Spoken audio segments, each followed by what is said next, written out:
Turn that on. All right, good evening, everyone. Yeah, for the record, I'm Senator Brooks, representing the 10th Legislative District in Baltimore County. We have a busy agenda with 26 nominees appearing before the committee tonight. So we're going to go ahead and jump right in. Given our busy schedule, please do your best to keep your remarks brief so that we can be sure to hear from each and every one of those who made the journey here tonight. First on the agenda, we have a district judge. And for the judge, we do swear them in under oath. So Judge Price, if you could come please and stand so council can administer the oath.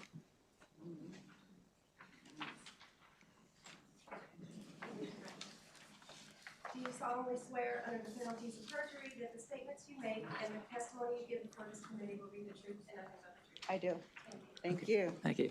All right, Senator Watson regrets that he could not be here tonight to introduce Judge Price, but he did send a letter on her behalf, and I will share that with you now. Judge Melissa Price is a distinguished and respected justice of the District Court of Prince George's County who consistently exhibits professionalism. She holds 2 bachelor's degrees in English and psychology from the University of Florida. She earned her Juris Doctorate from Howard University. Judge Price has an extensive background in the legal system as a public defender, attorney, and professor of law.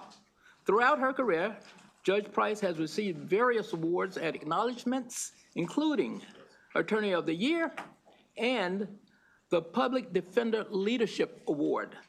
She has shown outstanding excellence in every position she has held, demonstrating her qualifications to serve this role and term. I proudly introduce the Honorable Judge Price. Thank you very much. Thank you for this opportunity and this privilege to be here. I'd first like to thank Chair Brooks. Thank you so much, Senator Brooks.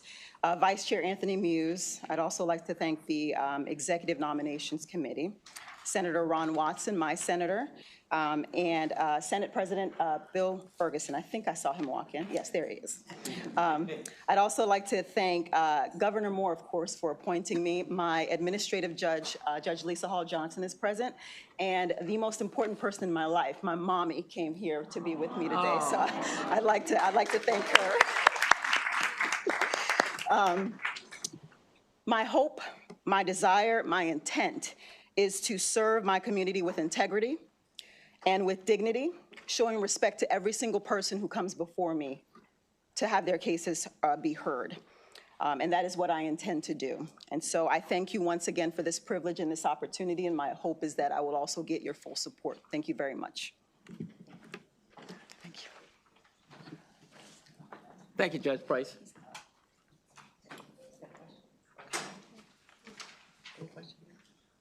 Do we have any questions? Oh, okay. Judge Price, would you? Okay.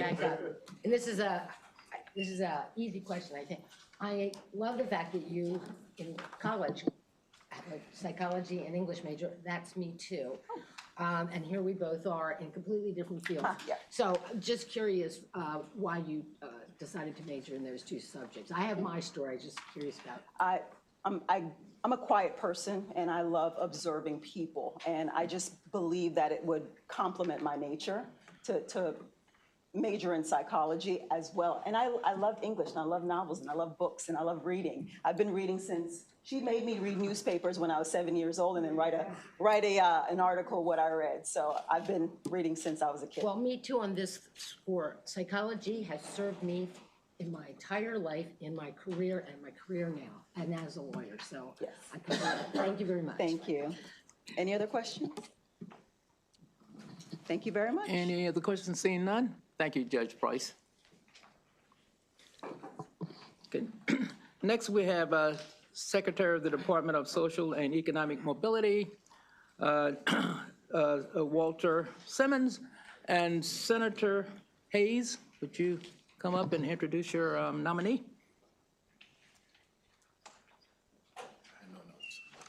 Good evening. Senator Antonio Hayes, representing the 40th Legislative District. Proud to introduce Mr. Walter Simmons. He's no stranger to many of us here, as he served many years as Empower Prince George's County, as an exceptional job, and now a proud member of the 40th Legislative District.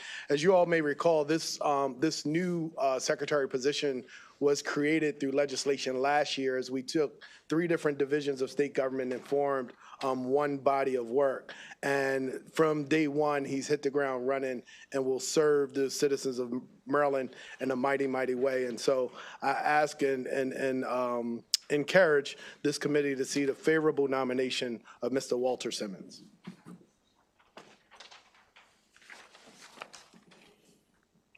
Good evening, Mr. Chair, Vice Chair, Mr. President, and members of the committee. It's an honor to be here today, and I'd like to start by thanking Governor Moore for his nomination and faith in me, Senator Hayes for his kind words and introducing me to the committee, my family who has joined me this evening from New York and across the Carolinas, and all of the Maryland communities that have supported me through this journey. I'm a product of social and economic mobility programs. My family is a product of social and economic mobility programs.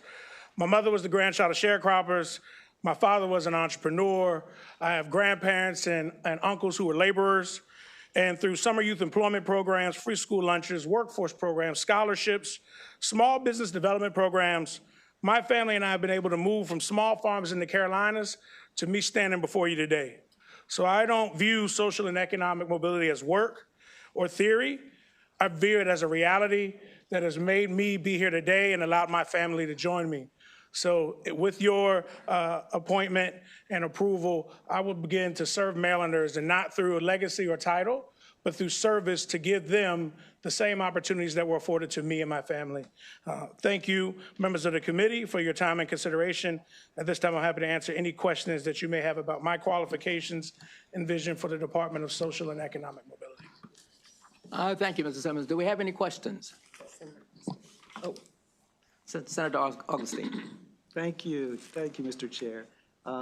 It's really good to see you, Walter. Colleagues, I just have to say that Walter Simmons is a consummate professional who is renowned across the country for the things that he accomplished in Prince George's County and before in the space of workforce development. We are just very fortunate as a state. I very, very strongly support this nomination of Walter Simmons. I do have a question for him as well. What fraternity do you belong to? The Kappa Alpha Psi Fraternity Incorporated. Thank you. All right, Senator Reedy. Thank you. Mr. Simmons, I appreciate you came to visit and we talked a little bit about some things. And I just wanted to ask you, give you an opportunity on the record, because with this department was set up, you know, there's questions about what's the point, what's the purpose of it? Like, is it just something that stemmed out of some of the things we've talked about as a society in the last few years, or is it something, what's it for? So talk to me about, if you just answer, what's the main goal of the department from a perspective of business, and not individuals and businesses in the state? Can you just talk about what your goals are as it relates to helping actually grow jobs and grow business? Sure. Maryland is dominated by small business. Over 90% of our business are considered small, many disadvantaged. This department now, through your work, has consolidated 3 offices that serve those businesses. And our goal is to work with you all and the local partners to identify the unique needs of those businesses, knowing that businesses in Western Maryland and the Shore and Baltimore all have different needs, but to ensure that we put those needs as a priority, while also streamlining the government services and certification process that serve those businesses. And lastly, through some of the happenings that have come forth 2 days after we launched the Department of Social and Economic Mobility, the Trump administration changed the most significant change to the United States Disadvantaged Business Enterprise Program. And for those that don't know, Maryland constitutes 18.5% of the entire country's programs.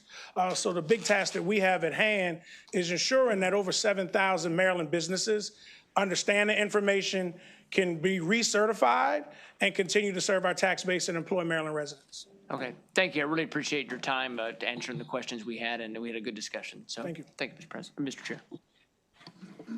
Any other questions? If not, Mr. Simmons, today is February 16th.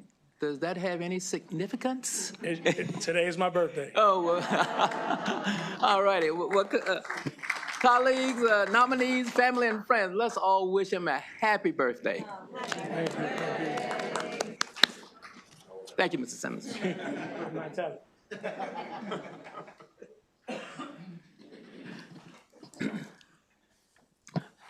All right, next we have for Secretary for the Department of Services and Civic Innovation, Mr. Johnny Dorsey and Senator Love. Yes. Good evening, Mr. Chair, Mr. President, members of the committee. Sarah Love, Senator from District 16, here this evening. It is my absolute honor to present to you Johnny Dorsey, who is currently the Acting Secretary of the Department of Service and Civic Innovation. In speaking with Mr. Dorsey, it took only a moment for it to become very clear that his background and experience, his work ethic, and mostly his passion for the mission of this department makes him the really only nominee that should be approved for this position. So I ask you to approve his nomination, and with that, I'll turn it over to Mr. Dorsey.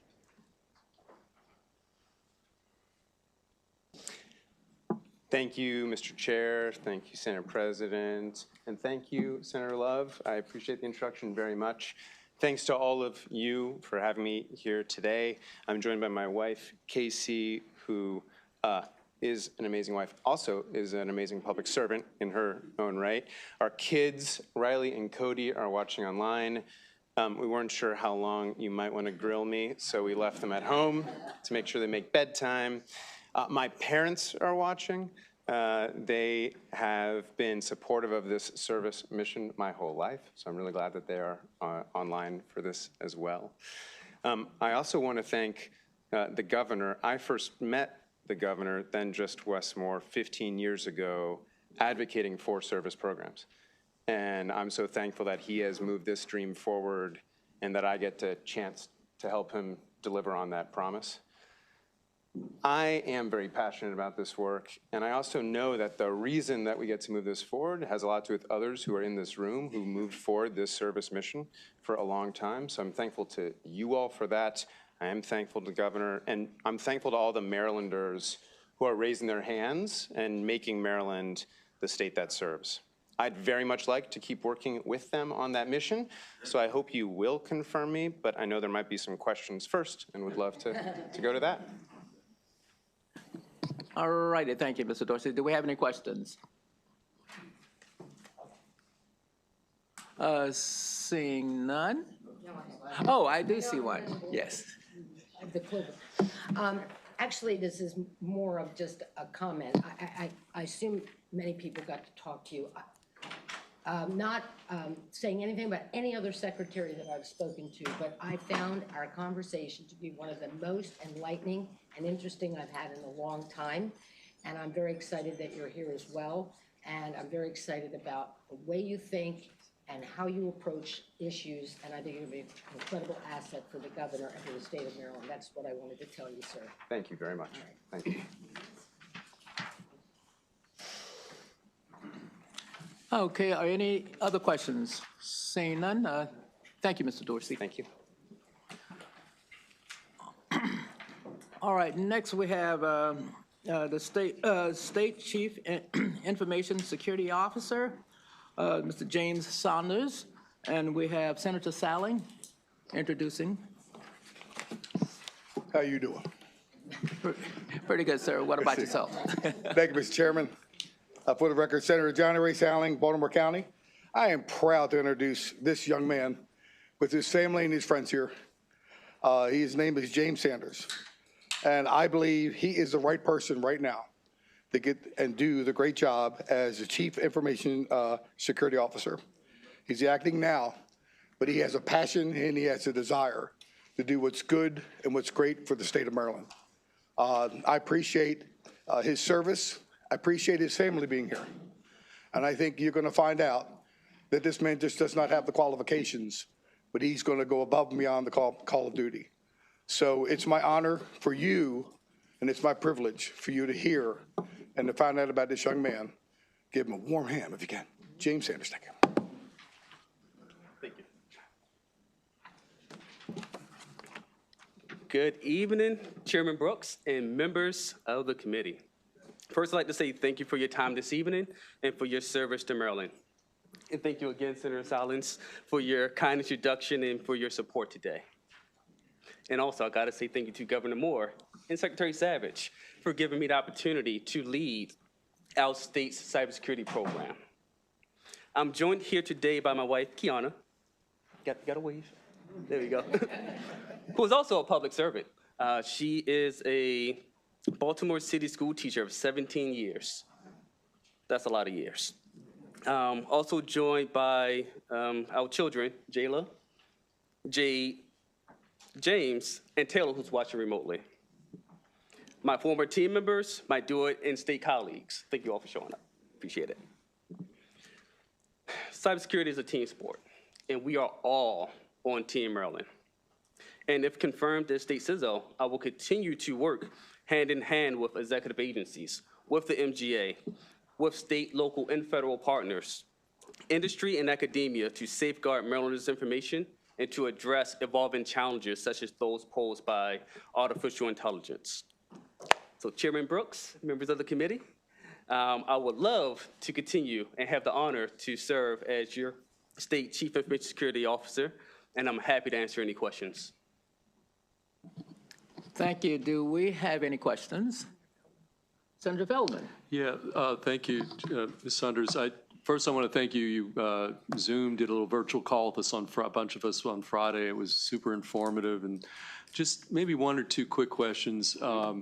You know, one of the issues that came up on Friday had to do with the fact that we have a lot of apps, 3,200, I think was the number, and I know you had a good response on Friday about, you know, that has access to a lot of our state data.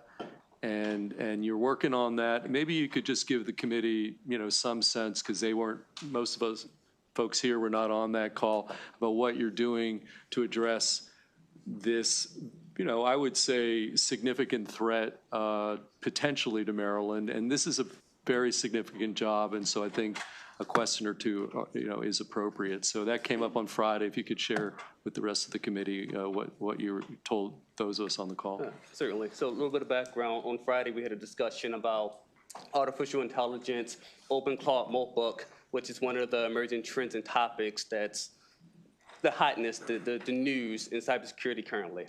One of the questions was raised is that there was an understanding that we have 3,200 applications connected to our Google Workspace environment, which we need to go through review to determine which ones need to remain active and which ones we need to eliminate. So I will say that I have been working with our team, and they had a great set of work, and Secretary Savage has led this effort of migrating our identity system to a new platform.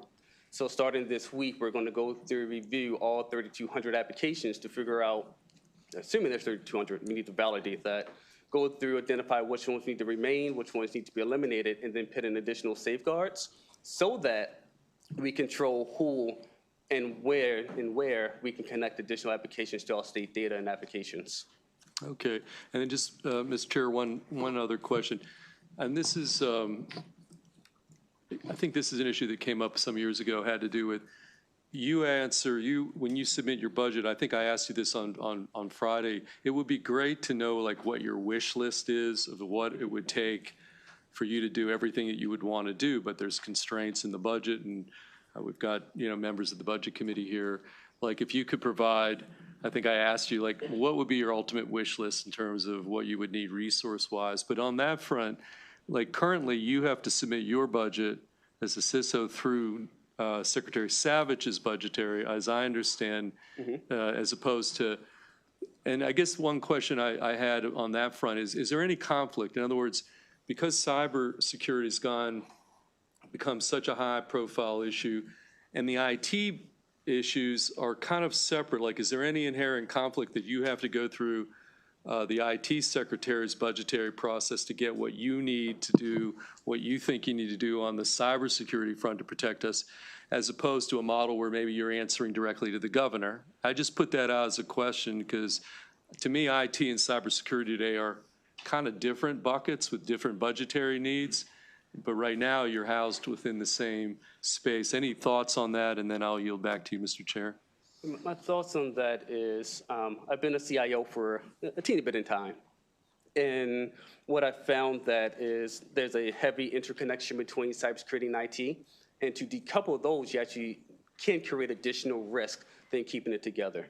So the way that I kind of think about it is that regardless of where cybersecurity exists, reporting directly to the governor, having a separate budget authority, or working through the Department of IT, the root of the issue is resolving and addressing risks. Working with Secretary Savage and team, I have not encountered any issues with getting any funding that's necessary, nor any issues with pursuing any activities or strategies to improve our security across the state. So I haven't encountered that issue, but I will say from prior experience, I am familiar with the reason why we want to separate CISO and CIO from each other, but I don't think we need to do that here. It has not presented itself as an issue. Okay, thank you. Thank you, Mr. Chair. All right, thanks, Are there any other questions? Seeing none, thank you, Mr. Saunders. Okay. All right, and also, just sidebar, I'd like to thank the nominees for adhering to the brief remarks request. So that's very appreciative. And also, those of you who have already been introduced, if you would, you can gracefully, I guess, make your departure if you'd like. Thanks. Okay, the next person up is David Lyles for Maryland Economic Development Corporation Board, and the senator is Senator Corderman.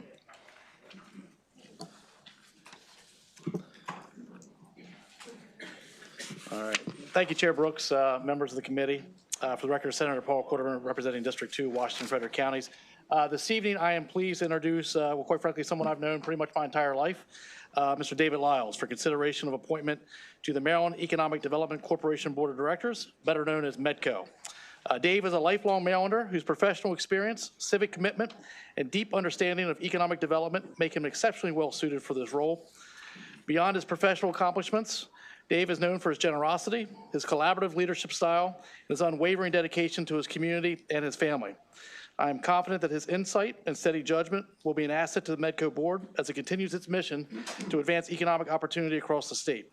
It is my pleasure to present and support Mr. David Lyles for your consideration and look forward to supporting his nomination. Thank you. Thank you, Mr. Chair, Vice Chair, Committee.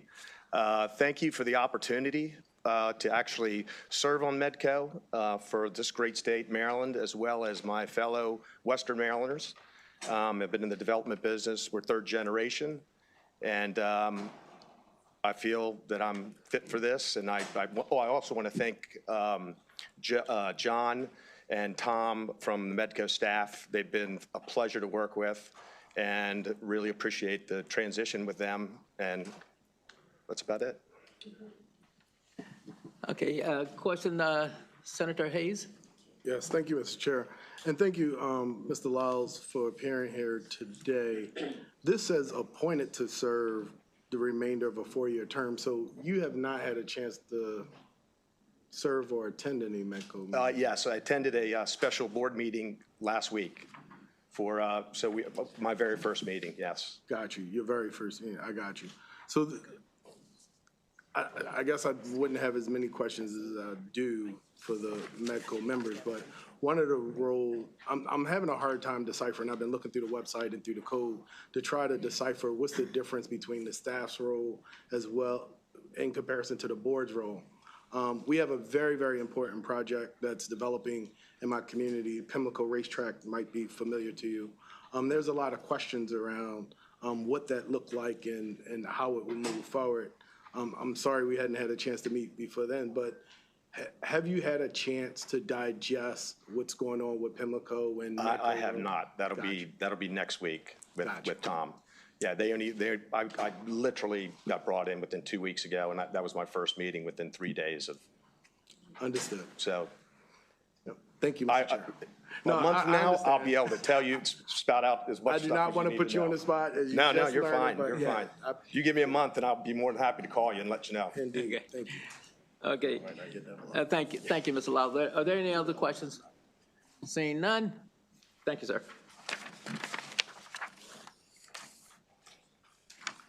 The next nominee is the member of the Maryland Economic Development Corporation, Mr. Scott Dorsey, and the senator is being introduced by Senator West. Thank you, Mr. Chair. It's a pleasure to be here to introduce Scott Dorsey to you. Scott and I have been good friends for the better part of a decade and a half.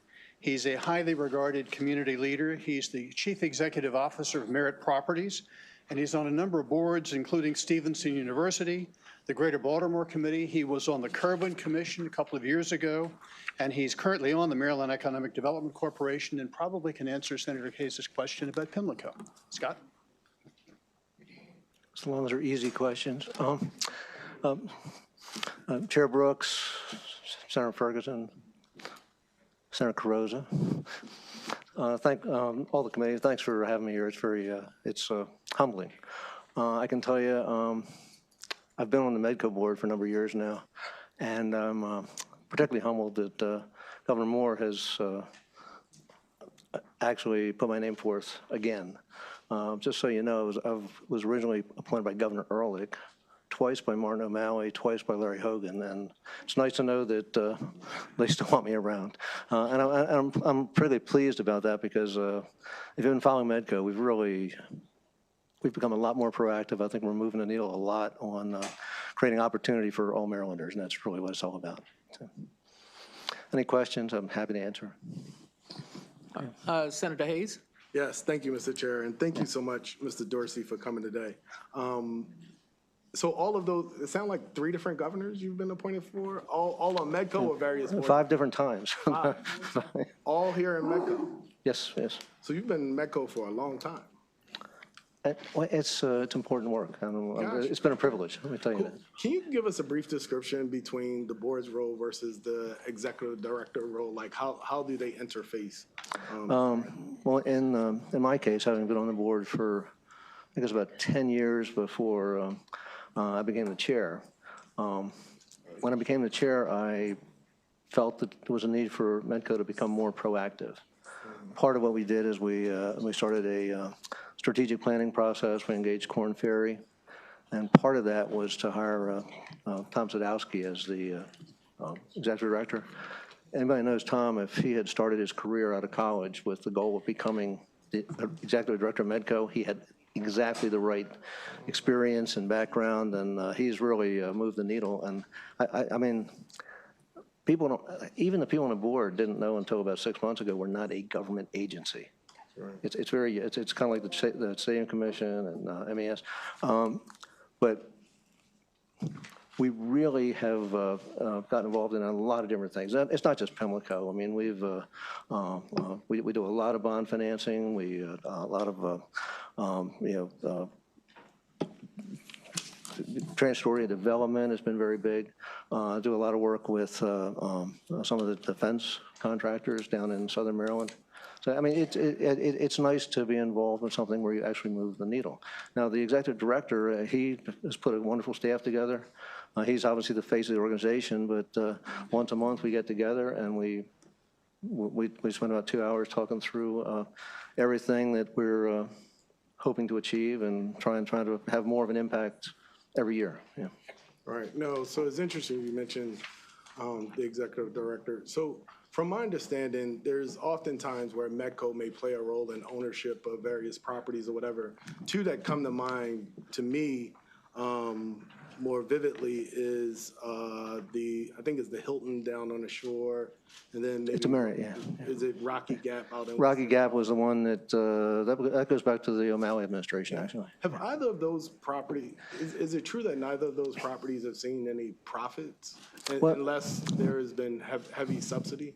Well, as a real estate person, let me explain that the state has never had one penny of financial liability with regard to either one of those. When I said when they're owned by MEDCO, MEDCO is totally self-sustaining. The only people that actually took any risk on any of those projects were the people that bought the bonds. Now, in the case of Rocky Gap, the original bondholders sold all the bonds to another group for about 60 cents on the dollar, and that's the company that ended up being involved when we actually made it work by allowing gaming. That's what really turned around Rocky Gap. Nobody's lost a penny. The state owns the property and was land leased to MEDCO. Our transactions are very complicated as far as the ownership, but the bottom line is the state of Maryland never has any liability on the project, nor does MEDCO itself.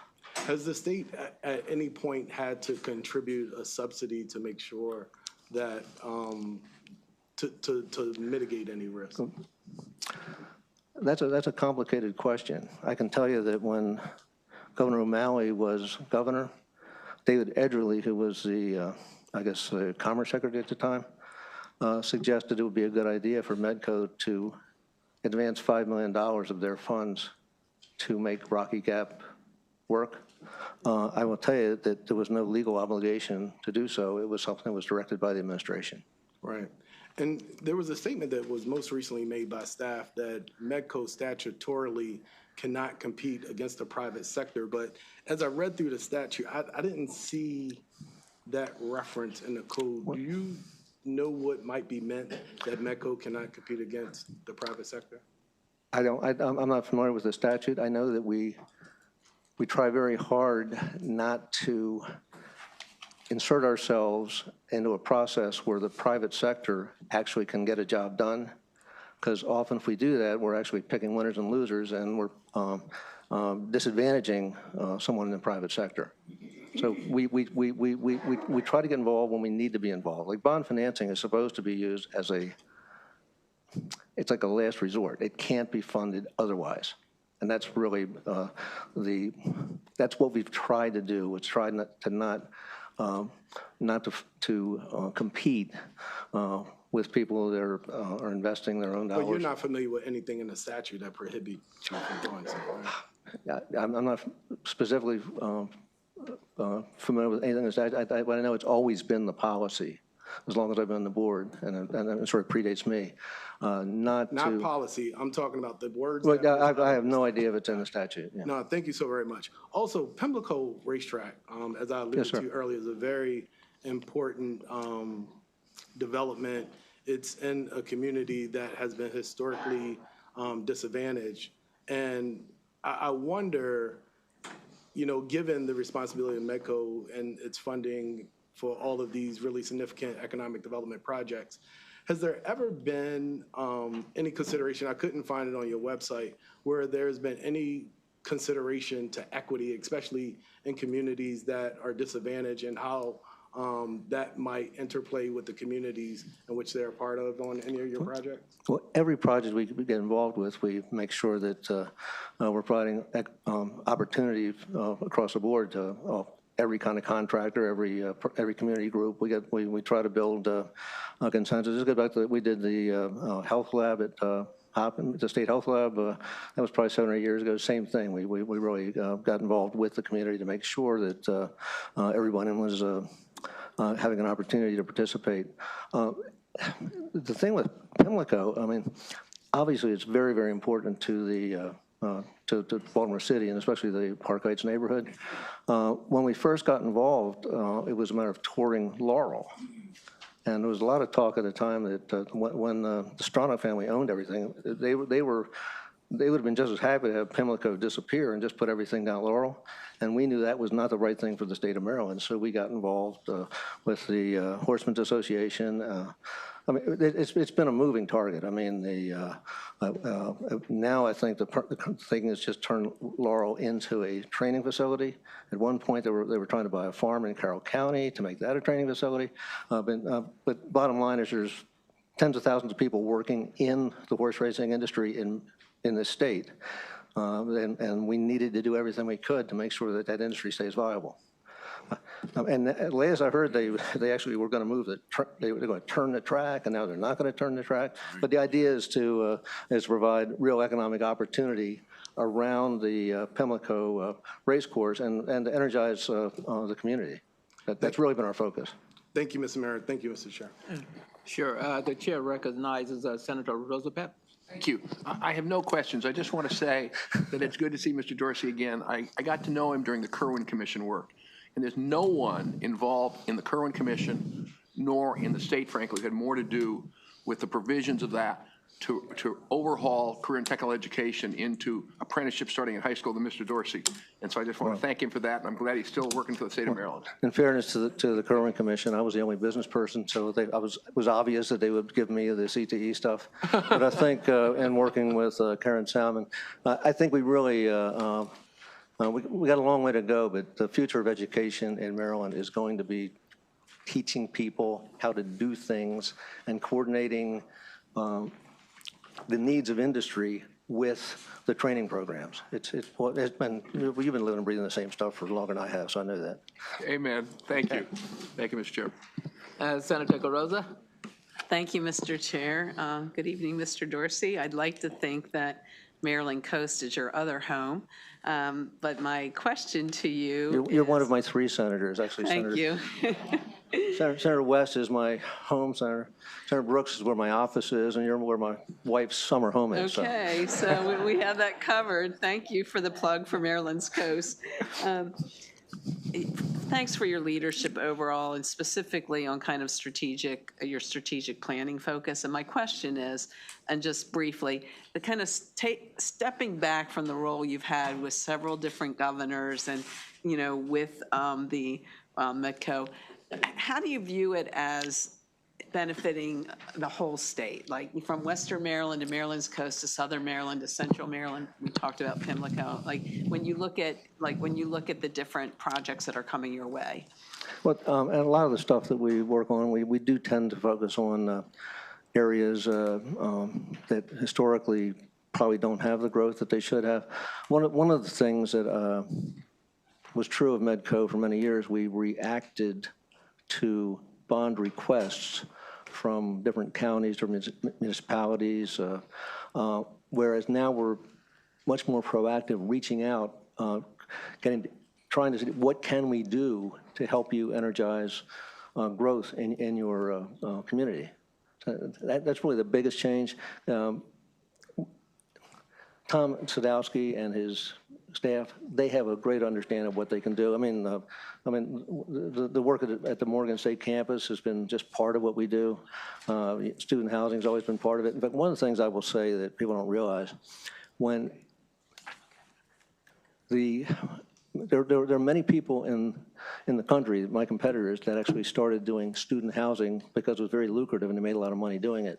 By MEDCO working with these universities, we end up, our break even on a student housing project is probably 97% occupied, whereas most of the private developers would try to break in at 70%. So it's much more lucrative.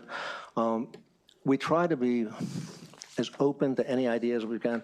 It's like in Southern Maryland, it's all about defense stuff. Western Maryland, I think we actually did the trail, the C&D canal out there, the C&O canal out there. The different things that MEDCO gets involved with are, it's amazing the breadth that they have and the different skill sets that the team has. Well, thanks for that proactive approach. Thank you. Okay, thank you. Anything else? Any Thank you other very much. questions? If none, thank you.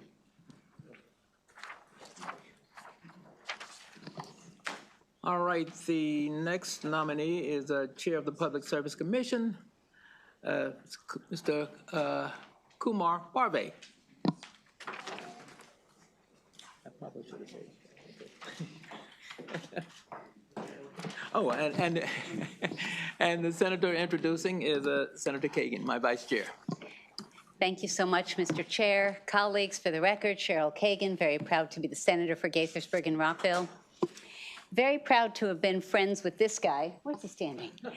Since 1986. We go back a long time. Sometimes people introduce folks they get to know through this process. We go back. We also served together for 8 years in the House, but he was a member of the House of Delegates for 32 years, including being Majority Leader, a committee chair, until the governor snatched him from the legislature and appointed him as a member of the Public Service Commission in 2023.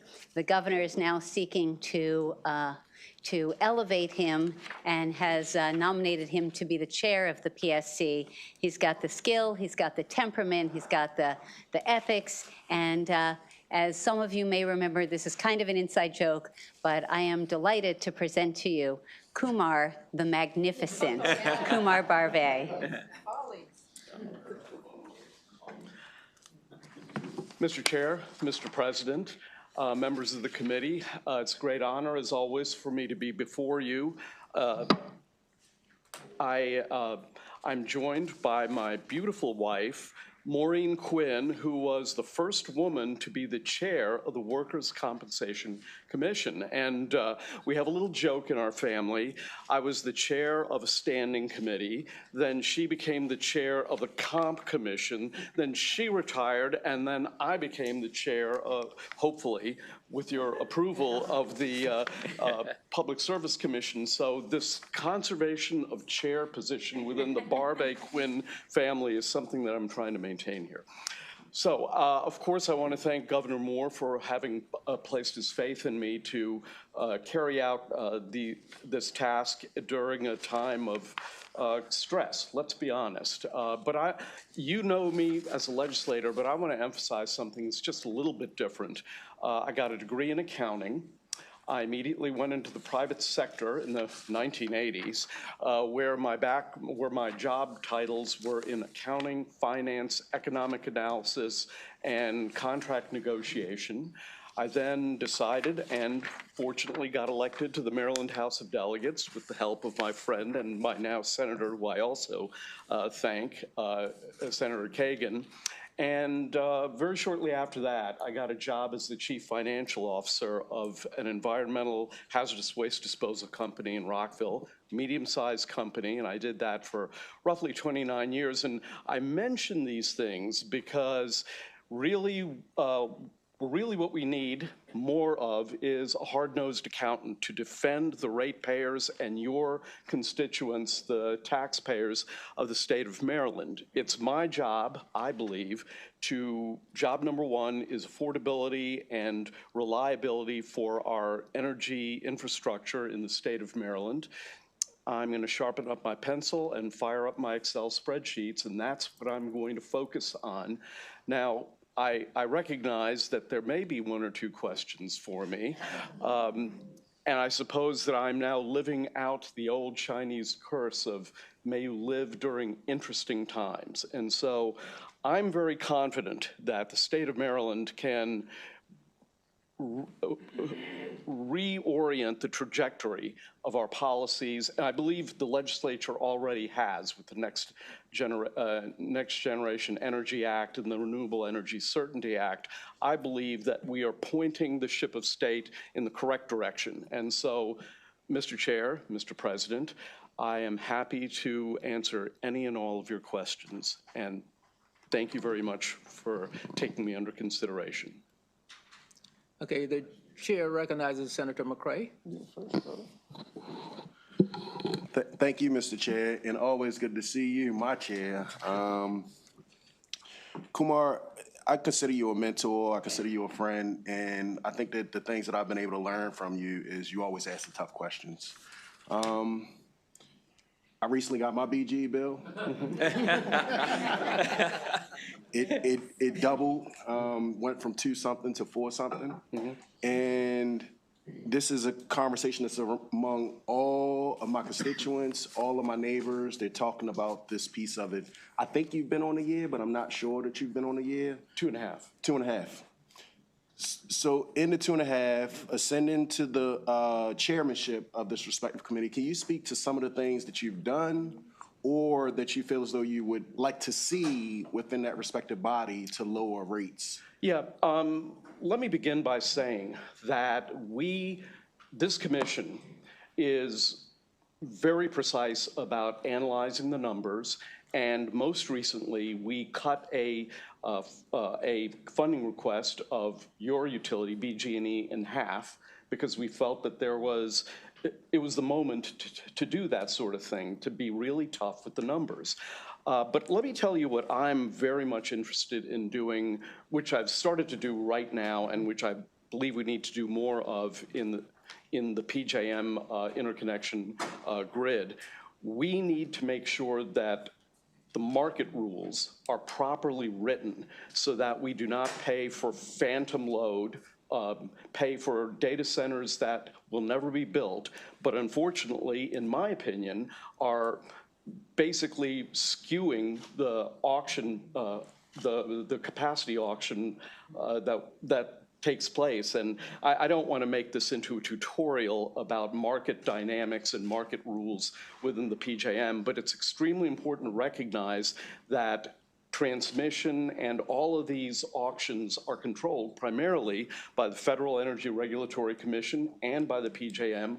I, for the last 6 months, roughly 6 months, have been Maryland's representative on the oversight board, that the board that oversees PJM.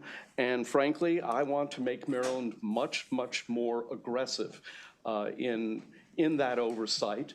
And I want to step up our game in a way that is very similar to the Pennsylvania Commission and the Virginia Commission.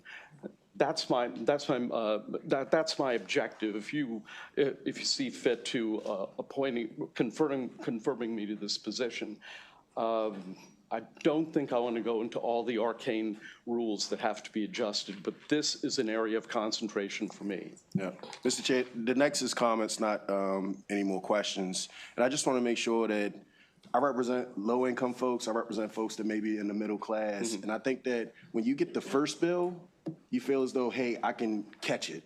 But once the third, the fourth, the fifth, you're starting to make decisions and you're trading different things, quality of life issues, whether it's our seniors in their medicine, whether it's our young people participating in things, but like things that double, like that's unsustainable. Right.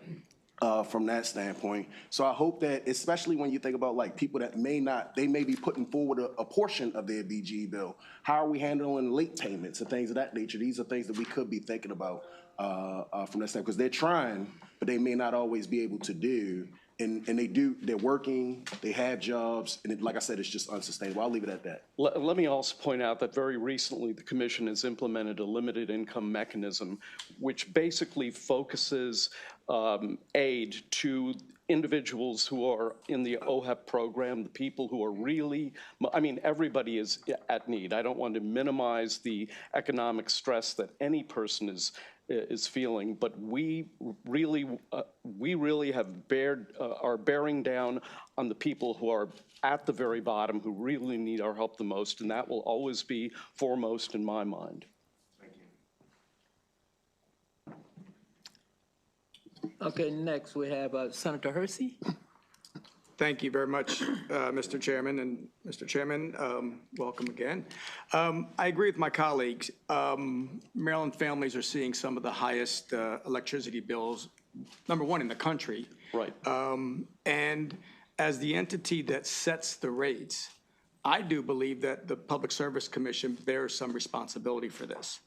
And I know that you had just mentioned just one example of why rates are high. You went to the supply side and talking about PJM and phantom markets, but that's not what PSC regulates. You regulate the delivery. Correct. Of that. So I'm concerned more with how you are regulating the delivery and where and why the prices have from that perspective, have gotten so high in the last few years. Okay, Senator, Great question. Of course, there are three primary components to our electric, let's talk about electric bills, but the principle applies to natural gas as well. Of course, there is a supply and demand of electricity, not just in Maryland, but in the entire PJM grid, and you're right, we don't regulate that. Second is distribution, the actual cost of BGE or PEPCO or SMECO taking the electricity off of the transmission line and putting it in your wall socket. That is what we control, the Maryland Public Service Commission. And then the third thing, of course, is weather, and nobody controls that. So let's focus in on the issue that you are most concerned with. What I believe has happened, you know, ever since deregulation happened in 1999, Maryland has had more or less middling to slightly lower than average rates. And I think what prior commissions may have done is they really wanted to use that opportunity to make the grid as reliable as possible. And, you know, commission, I don't want to seem to, I'm not criticizing anybody who came before me, but I think what we have right now is a grid that is expensive. It's very reliable. In this last winter storm, Fern, the number of people who lost power were relatively low. I mean, I don't want to dismiss the problem for those who lost their power, but my view in this moment, Senator, is that I really want to look at the granular detail of what these utilities are spending money on. In other words, it's the old cliche of the accountant with the green eye shade. That's what I want to be. That's what I'm going to do. Yeah, thank you. I'll go into that, the granular details, because obviously when you look at the distribution, you have to look at poles, wires, transformers, and things of that nature. Right. But the public utilities are doing a lot more now, and a lot more of it is based on some of the things that the General Assembly has legislated to them. In fact, 2021 was a big year when we looked at utility regulation legislation that was passed that essentially forced the PSC to consider climate and labor in the rate making. And it says specifically that while supervising and regulating public service companies, the commission shall consider the maintenance of fair and stable labor standards for affected workers, the preservation of environmental quality, including protection of the global climate from continued short-term and long-term warming, and the achievement of the state's climate commitments for reducing statewide greenhouse gas emission. All of these things must be factored somehow into the price of electricity. Yes. And so from that perspective, what is all of this costing? You know, this is outside of poles and lines and transformers. These are policy-driven initiatives that have been passed in the General Assembly that are affecting ratepayers' electricity rates. When you look at these and you're considering rate cases, how is this considered? And in your opinion, what is this costing ratepayers who are paying the highest rates in the country? So let me just say this.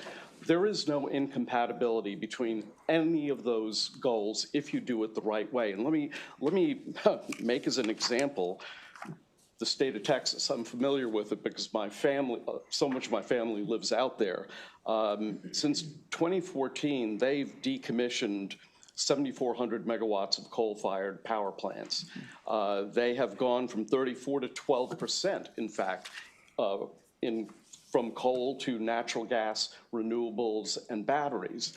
What they've done and what Maryland is doing now with the Next Generation Energy Act and the Renewable Energy Certainty Act, we are basically following the same kind of strategy of using the cheapest green strategies available. Now, I don't personally think there's an incompatibility between all of those things.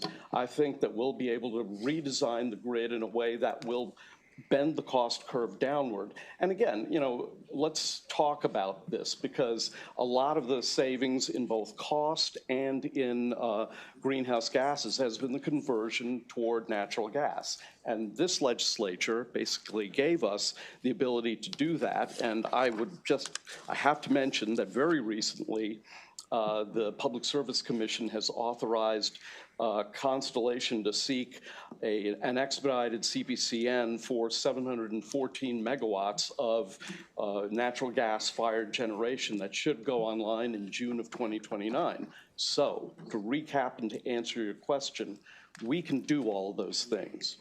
But Mr. Chairman, you went back to generation again, okay? Yeah. And so we understand where generation is, and that's the, you know, the free market or the deregulated side of what we're talking about. But going back to the regulated side and going back to what BGE and the utilities are paying for the distribution, you know, again, I was talking specific on policies.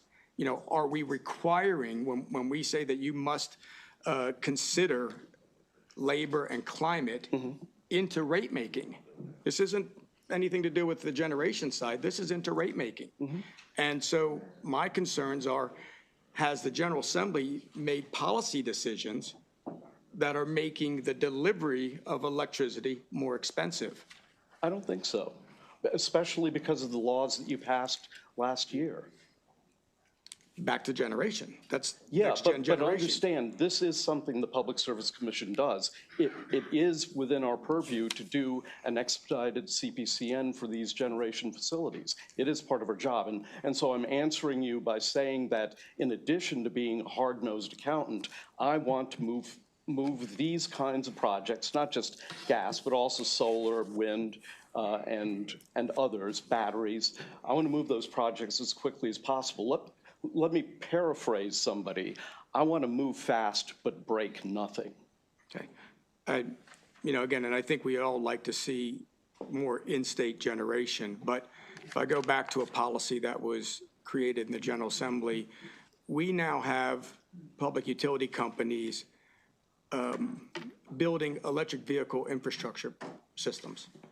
Is that right? Yeah, we do. Okay. Those costs are borne by all ratepayers, right? That would be on the distribution side. That's the public utilities doing work the General Assembly mandated. That's causing higher electricity prices, right? I mean, any expenditure would raise electricity prices, sure. Right.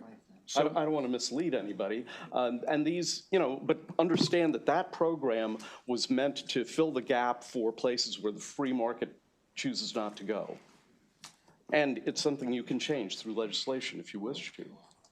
Right, but it's being socialized over all ratepayers within a service territory, if that work is being done. Well, you know, Senator, there are a lot of things that are socialized, including the reliability must-run contract with Brandon Shores and Wagner Units 3 and 4. You know, so those costs are being socialized as well. Right, and those costs are being socialized as a result of those units being shut down in the state of Maryland. Right. Probably through policy decisions. No, actually, I disagree with that. The reason those fossil plants have been shut down is because of the economics. Large companies like Constellation and Next Era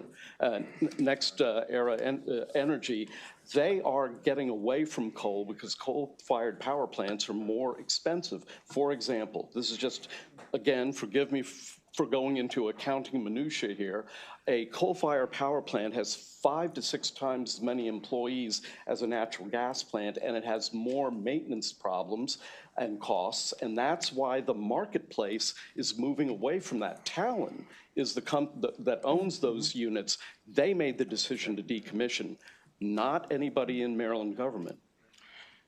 Just as units like that are being decommissioned in Texas. In trying to understand that and relate that back to, you know, our constituents, so they're seeing high energy prices. When we passed Senate Bill 1 a few years ago, we talked about, again, the generation side and where prices could be.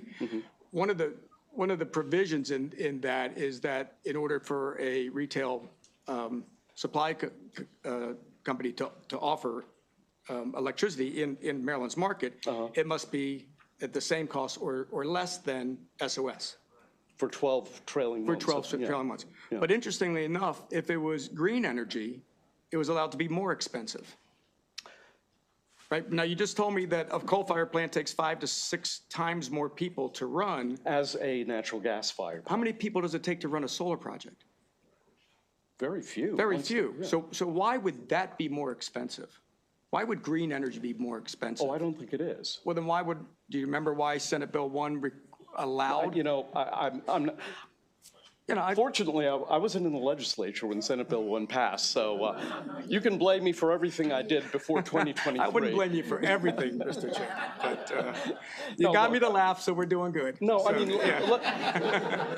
let me say this. Look, I understand that there are people who might want to alter certain aspects of that bill. Yeah. And listen, use the Public Service Commission as your think tank to tweak any part of our energy legislation, not just that, anything. We stand ready to help you. We'll do that. I appreciate your comments, Mr. Chairman. Thank you. Thank you, Senator. Okay, Senator James? Thank you. Nice, wonderful to see you, Kumar. Great to see you. It is. And I don't want to get as into the weeds as my colleague did, simply because I'm a I'm a lay person. So I'm going to ask you a lay question. Sure. Because I have always served on budget committees or JPR, never in the economics world. And I want to try to avoid jargon, very helpful with experts, Sure. not helpful in communicating to the lay public. Treat me as the lay public. What caught my eye in the last couple of years was something covered in the news, which I know is not always accurate. But one of the issues they kept writing about was this change from usually allowing utility companies to build their infrastructure, make their improvements, and then come to the Public Service Commission and recoup their money. And that would be laid out in a rate case. But in at least 1 3-year cycle, if not 2, I'm not certain about that, this was flipped. And instead, the rates were based on the projected costs that the utility companies came in and said, here's all the things we want to do. Here's what it's going to cost. And that information was used prospectively. And the criticism of that is that you lose the ability as at the state level, protecting our ratepayers, you kind of lose the ability to after the fact, put the brakes on some things or learn information, valuable information that no one could, even Kumar the Magnificent, if you know the inside joke, could not foresee. So policy-wise, why was that done? And do you support continuing to do that in the future? Well, first of all, let me say that I wasn't on the committee that did that. I'm not blaming you. I'm asking No, your I'm thoughts not. on the policy. No, but I cannot answer that question ethically, and let me tell you why. As a commissioner, I'm a judge, and I can't make a ruling about, I can't make it, issue an opinion about anything until I've seen all of the evidence, and we are currently going through a lessons learned process. On that particular issue? Oh, yeah. Okay, Oh, good. yeah. Oh, yeah. Because And again, the reason I can't answer that is that if I were to say I'm for MYPs or against MYPs, then the people on the opposite side of what I said would ask me to recuse myself. Well, then let me ask you this. I withdraw the question on what you think prospectively, but you do have knowledge and can speak to what has occurred in the past. Look, I'm pretty well up to speed on the economic differences between traditional rate making and multi-year rate making. And as I said, we're going to go through a lessons learned process. I honestly don't have an opinion on the matter. Well, I'm sure you'll get one, but. I'll get one. You'll get one. So let's just do this. The lessons learned will be made public? Is that correct? Okay, do you know when that lessons learned will be roughly? No, I don't, but I mean, we're not going to drag our feet on it. Okay, is it this year? Yeah, I believe so. Yeah, this year. All right, I see it as an issue. I see it as a profound change. I'm speaking, not you. And it may or may not have led to some of the issues that the senator next to me brought up, as well as many of my constituents. So thank you, Mr. Chairman. I will look for that lessons learned. Absolutely, Senator. Okay. Senator Reedy? Thank you, Mr. Chairman, and very quickly, because I actually do think it's important to get into the details and the weeds, but I also know we have a lot of other nominees here tonight, and so we want to keep the process going. I think two main questions. First is, when would be the next opportunity the Public Service Commission will have to look at rates that people are paying? Because to me, the issue we're talking about tonight is the most important issue facing my constituents right now. PEPCO will be before us in April, March or April, and Washington Gas will be before us a month after that. I'm forgetting the precise dates, but those are the next two utility rate cases, that evidentiary hearings that we have. In cases, and I'm not asking you to weigh in on a particular case, and you're absolutely right. No, you're acting in a judicial role. Totally respect that. Is the Public Service Commission able to take into account when it looks at rate setting? Is it able to go back? Is it able to look into what's happening in the larger economy, or is it really only confined to what's an appropriate amount of return for a utility, let's say? Well, hypothetically. we are primarily concerned with rate setting and rates of return in the case, but I'm not going to pretend that I and my four commissioners are ignorant to the. You're not a potted plant, right? Right. Exactly. We are informed by the world that we live in, but the rate case is the thing that we focus on. Okay, and then a final line of questioning, very quickly, just one question really is, we're looking at, as we look at the fact that Maryland's not generating enough energy right now, and you mentioned Texas 7,400 thermal megawatts coming off. In the last few years, Maryland's had 6,000, and we're a third of the size, come off the grid, and we're a third of the size and a far smaller footprint land-wise. So because of that, we are prone to needing to do transmission lines. Yeah. If there's a transmission line that has to be built in or through Maryland that does not particularly add to the quantity of energy available to Marylanders, but yet Maryland ratepayers, should Maryland ratepayers have to bear the brunt of that construction? And you may tell me you can't answer that question. I can't answer that because it's before us as a case. Yeah, so But here's what I can tell you. Yeah. We take seriously the opinions of all the people who want to talk to us.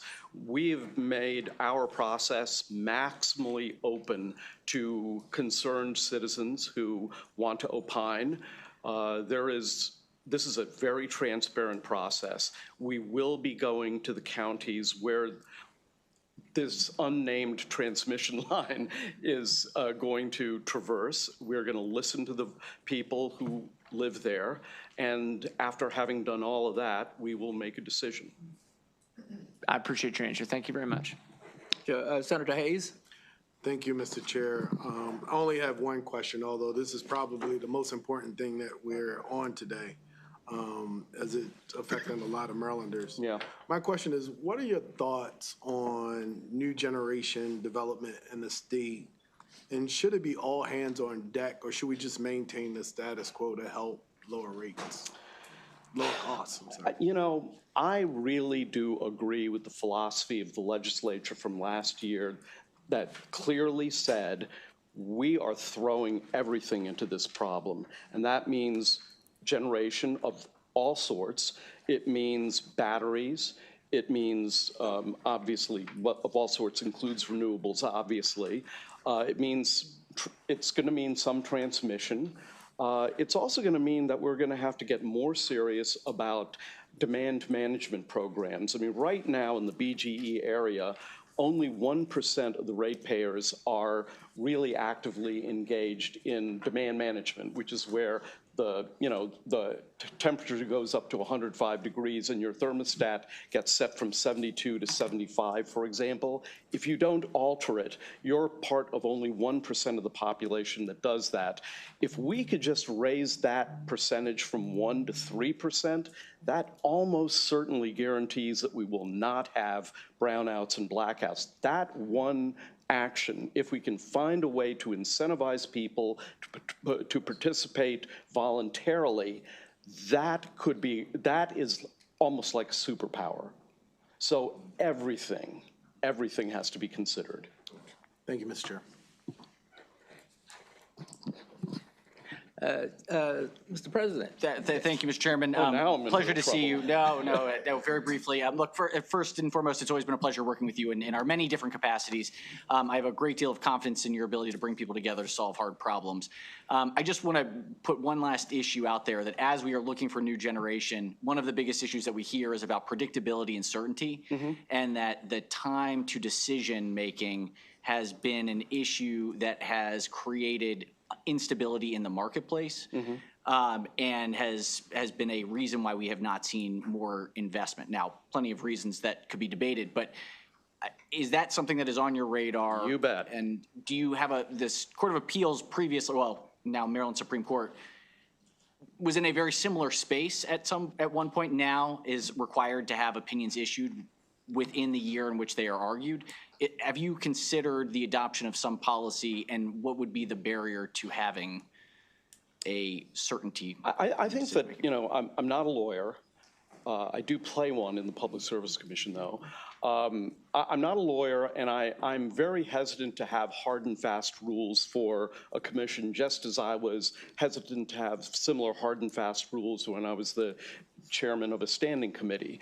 I think instead what we should do is see how we perform over the next couple of years, and then working together, all of us can decide what the proper way forward would be. I mean, there are many instances where we can move faster, but there are many other instances that are very similar where we have to say, wait a minute, we've got a very big controversial issue. We've got to take time to listen to constituents, and so it is for that reason that I'm very hesitant to enunciate a hard rule or to try to make one. I'm just going to try and move faster without breaking anything. Understood. Well, thank you. Look, I think, I can't help but think, I don't know if all of us will be here to think about it if we don't find a way to lower bills. So thank you, and please know that is front and center for all of us, is figuring out how do we make sure that we can tackle this complex challenge. I understand, Mr. Thank President. you. Senator Garoza. Thank you. I'll be very brief. First of all, thank you for your public service over the years and your leadership, and for always hearing all sides. Since you were the one who mentioned sharpening the pencil and your financial background. And Excel spreadsheets. There you go. I just wanted to push a little bit on looking at full cost when we're talking about different sources of energy generation. Oh, yeah. In other words, not just the actual generation facility, but all the soft costs that go around it. Is that what you mean? Or when you have intermittent sources that need to be supplemented by other sources. Yep, but let me just say this, just like your stockbroker tells you, you should have a diversified portfolio of investments. I really believe that an energy system has to be diversified as well. And there are many, many strategies for lowering cost, some of which involve intermittent sources. They just have to be properly balanced off. Okay, and I'm not focused on anyone, but I just think when I say full cost, I mean across the board with all the different sources. Yes, I think that's an appropriate way to look at cost. Thank you. Thank you, Mr. Commissioner. And we could just part with this. I know PJM's charge is reliability and sustainability, and it would be nice if affordability was a part of that equation as well. Thank you. It is. It is. Thank you, sir. Thank you, Mr. Chairman. All right, next we have the Commission on Civil Rights, Ms. Kimberly Prescott, and Senator Sidnor will be introducing her.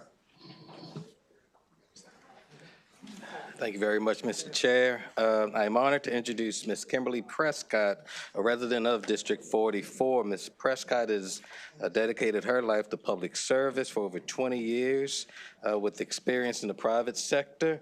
Ms. Prescott has worked with several human relations roles before founding her own consulting firm. where she's worked and focused on EEO and civil rights compliance. Ms. Prescott's numerous awards and accomplishments reflect a life dedicated to the work, and as a current commissioner on the Commission of Civil Rights, who has served in this capacity since May of 2025, I'm certain that she will continue working very diligently to create a fair and just Maryland. With that, I introduce Ms. Prescott, and thank you. Thank you. I think it's evening now, so good evening. Good evening, Chair, the committee, as well as Senator Ferguson, and also to my Senator Signor. Thank you for the opportunity to appear today. As was stated during my career, I've focused on employees, workplace issues, and ensuring that workplace issues were addressed fairly and consistently with respect and dignity for every individual. For the last 10 months, I've had the honor of serving as a commissioner on the Maryland Commission of Civil Rights, and during that time, I've gained a deeper appreciation for the work that the commission does and ensuring that Marylanders are protected in housing, education, and employment. It would be an honor to continue serving in this capacity if the committee sees fit. Thank you again for your time, and I am open to answer any questions. All right, do we have any questions? Seeing none? Thank you.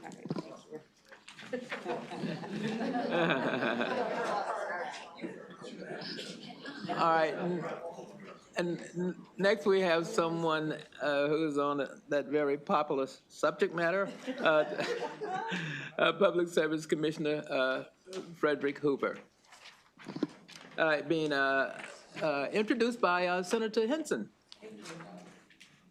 Thank you, colleagues. You heard from the current nominee to be the chair of the Public Service Commission, and now you're going to hear from someone who served as the past chair of the Public Service Commission. And your unique role as advice and consent to the governor on his appointments to these commissions. On the Public Service Commission, you not only advise and consent on the members of the commission, but you also advise and consent on the role of chair as well. So my constituent, Mr. Frederick Hoover, was the chair of the commission from July 2023 until January 2026, when the governor did make the change to the previous person that you heard from before. If you look at Mr. Hoover's background, you will see that he has an extensive background in education and experience. His experience includes being a founding member of the Maryland League of Conservation Voters. He also has experience working for the Maryland Energy Administration, the Office of People's Counsel, and experience serving on the Maryland Public Service Commission. And with that, I will introduce to you all Mr. Frederick Hoover. Thank you. Chair Brooks, President Ferguson, Senator Henson, I thank you for that kind introduction. I want to thank Governor Moore for his continued trust in my ability and knowledge as a member of the Public Service Commission. And I look forward to continuing to work with Chair Barve as we try to deal with the difficult issues of energy policy and affordability in the state of Maryland. And with that, I'm pleased to answer any of your questions. Do we have any questions? Oh, Senator Hershey. Thank you, Mr. Chairman, and thank you, I guess, Commissioner now. Sure. I want to go back a little bit about some of the concerns that I've had with policies that have been driven by the state of Maryland and their effects on energy prices. Back again in 2001, General Assembly passed the Environmental Reform Act, and that was for the Office of People's Counsel, which required the Office of People's Counsel to evaluate each matter that's pending before the commission and determine whether the interests of residential and non-commercial users are affected with respect to public safety, economic welfare, environmental interests of the state, and including the state's progress towards meeting its greenhouse gas emission goals. Public service, the Office of People's Counsel is known as the entity that is supposed to be fighting for the ratepayers. And in doing so, I'm wondering if you have seen or how you've seen the effects of this policy in requiring them now to consider environmental impacts rather than just the fiscal predictability and cost of rates. So as you know, I actually served in the Office of People's Counsel for a number of years. Yes, I do know that. And before deregulation, when we had fully integrated utilities. And in fact, the Public Service Commission and the Office of People's Counsel, even under Article 78, which was the previous collection of laws of regulated utilities, had a responsibility to consider other issues beyond just the strict financial issues of the utility business. It had to take into account the general economy of the state, as well as the environmental aspects of the state. And what the legislation that has been passed since then has actually sort of narrowed that focus to a certain degree on what the Office of People's Counsel does and what the Public Service Commission does when it comes to weighing energy policy. Because part of the problem is the way we make electricity and use electricity is actually one of the most environmentally consequential things that we do. And part of the problem is that it's been shown that, use of fossil fuels has been a contributor to greenhouse gas emissions, which leads to climate change, and climate change leads to these catastrophic storms that we've seen. I mean, it used to be, when I was energy director, the only storms that we really had to be concerned about were hurricanes that were coming up from either the Gulf of Mexico or up the eastern seaboard. Now we actually have to be concerned about just regular old thunderstorms that are so supercharged because of the problems with climate change that they cause catastrophic damage. And it causes catastrophic damage not only to the general environment, but actually to the utilities. One of the reasons why they've been spending so much money on resiliency-related things, trying to harden their distribution network, is because of the violence of regular old thunderstorms that cause long-term outages, which has a detrimental effect on the work and service of customers who are out for a number of days. So it's really incumbent upon the Public Service Commission and the Office of People's Counsel to actually factor in this issue of how environmental circumstances are impacting the delivery and price of energy. Well, if it's important that we factor that in, and in a sense, we're getting customers to have to pay for this, what are the effects of these policies that we're putting in place? Are we seeing a change in climate change? Are we seeing any notable results? Well, I think what we're doing is all part of a larger effort to make sure that Maryland is more resilient. Now, we may not be able to do anything about climate change itself, but we can do things to make sure that our state becomes more resilient to the climate change impacts. So a sea level rise that affects the Eastern Shore, Southern Maryland, other parts of the state, as well as what I just talked about, these catastrophic storms that have been, supercharged because of climate change. Those are the types of things that we can impact, even if we don't, obviously the larger impacts on trying to deal with mitigating the overall impact of climate change is something that the federal government needs to do, and it's what the nations of the world are attempting to do. But we can, contribute to that in working with the other state agencies, Department of Natural Resources, Department of the Environment, to address this problem across the board. So does the PSC track? Are there measurable results that we're seeing? Because again, at the end of the day, there's, we can talk about generation all we want, but we're also seeing skyrocketing increases from the public utilities. Right. And we have talked about reliability goals. We've talked about duration, duration of outages, frequencies of outages. My colleague had the bill a number of years ago that talked about increasing that resiliency to make sure that but at some point in time, are we going too far with that? Are you getting to where you've got, the law of diminishing returns, where you've gotten to, the top quadrille is what they've talked about. And then, can you go and spend more money and only move fractionally?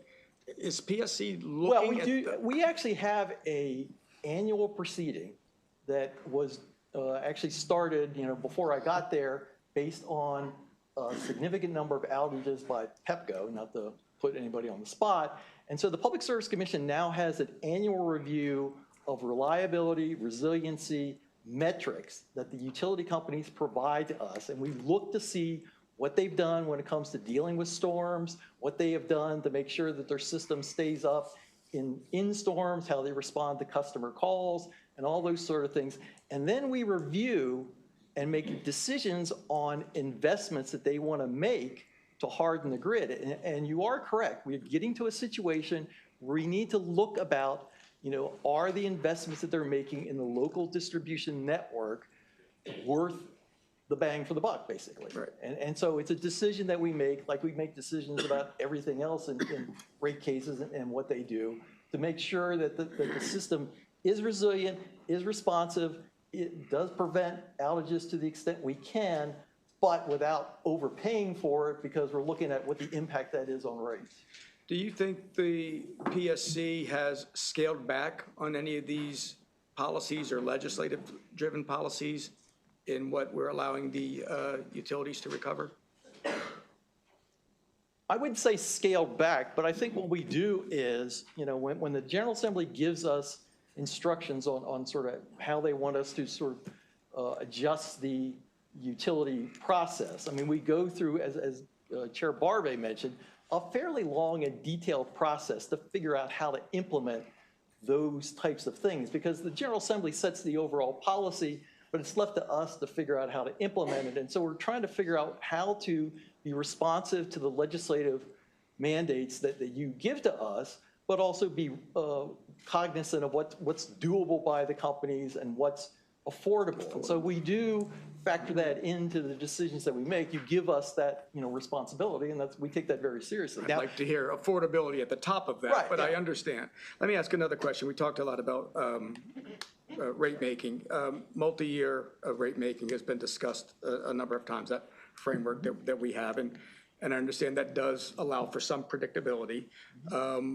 But at the same time, it only works if there's reconciliation at the end.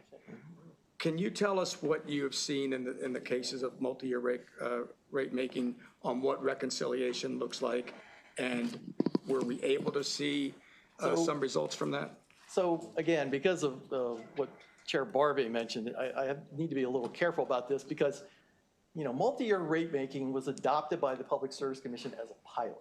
It was because the utility companies wanted that. Their argument was that the traditional process for them to recover money that they spent to provide service to customers was too slow.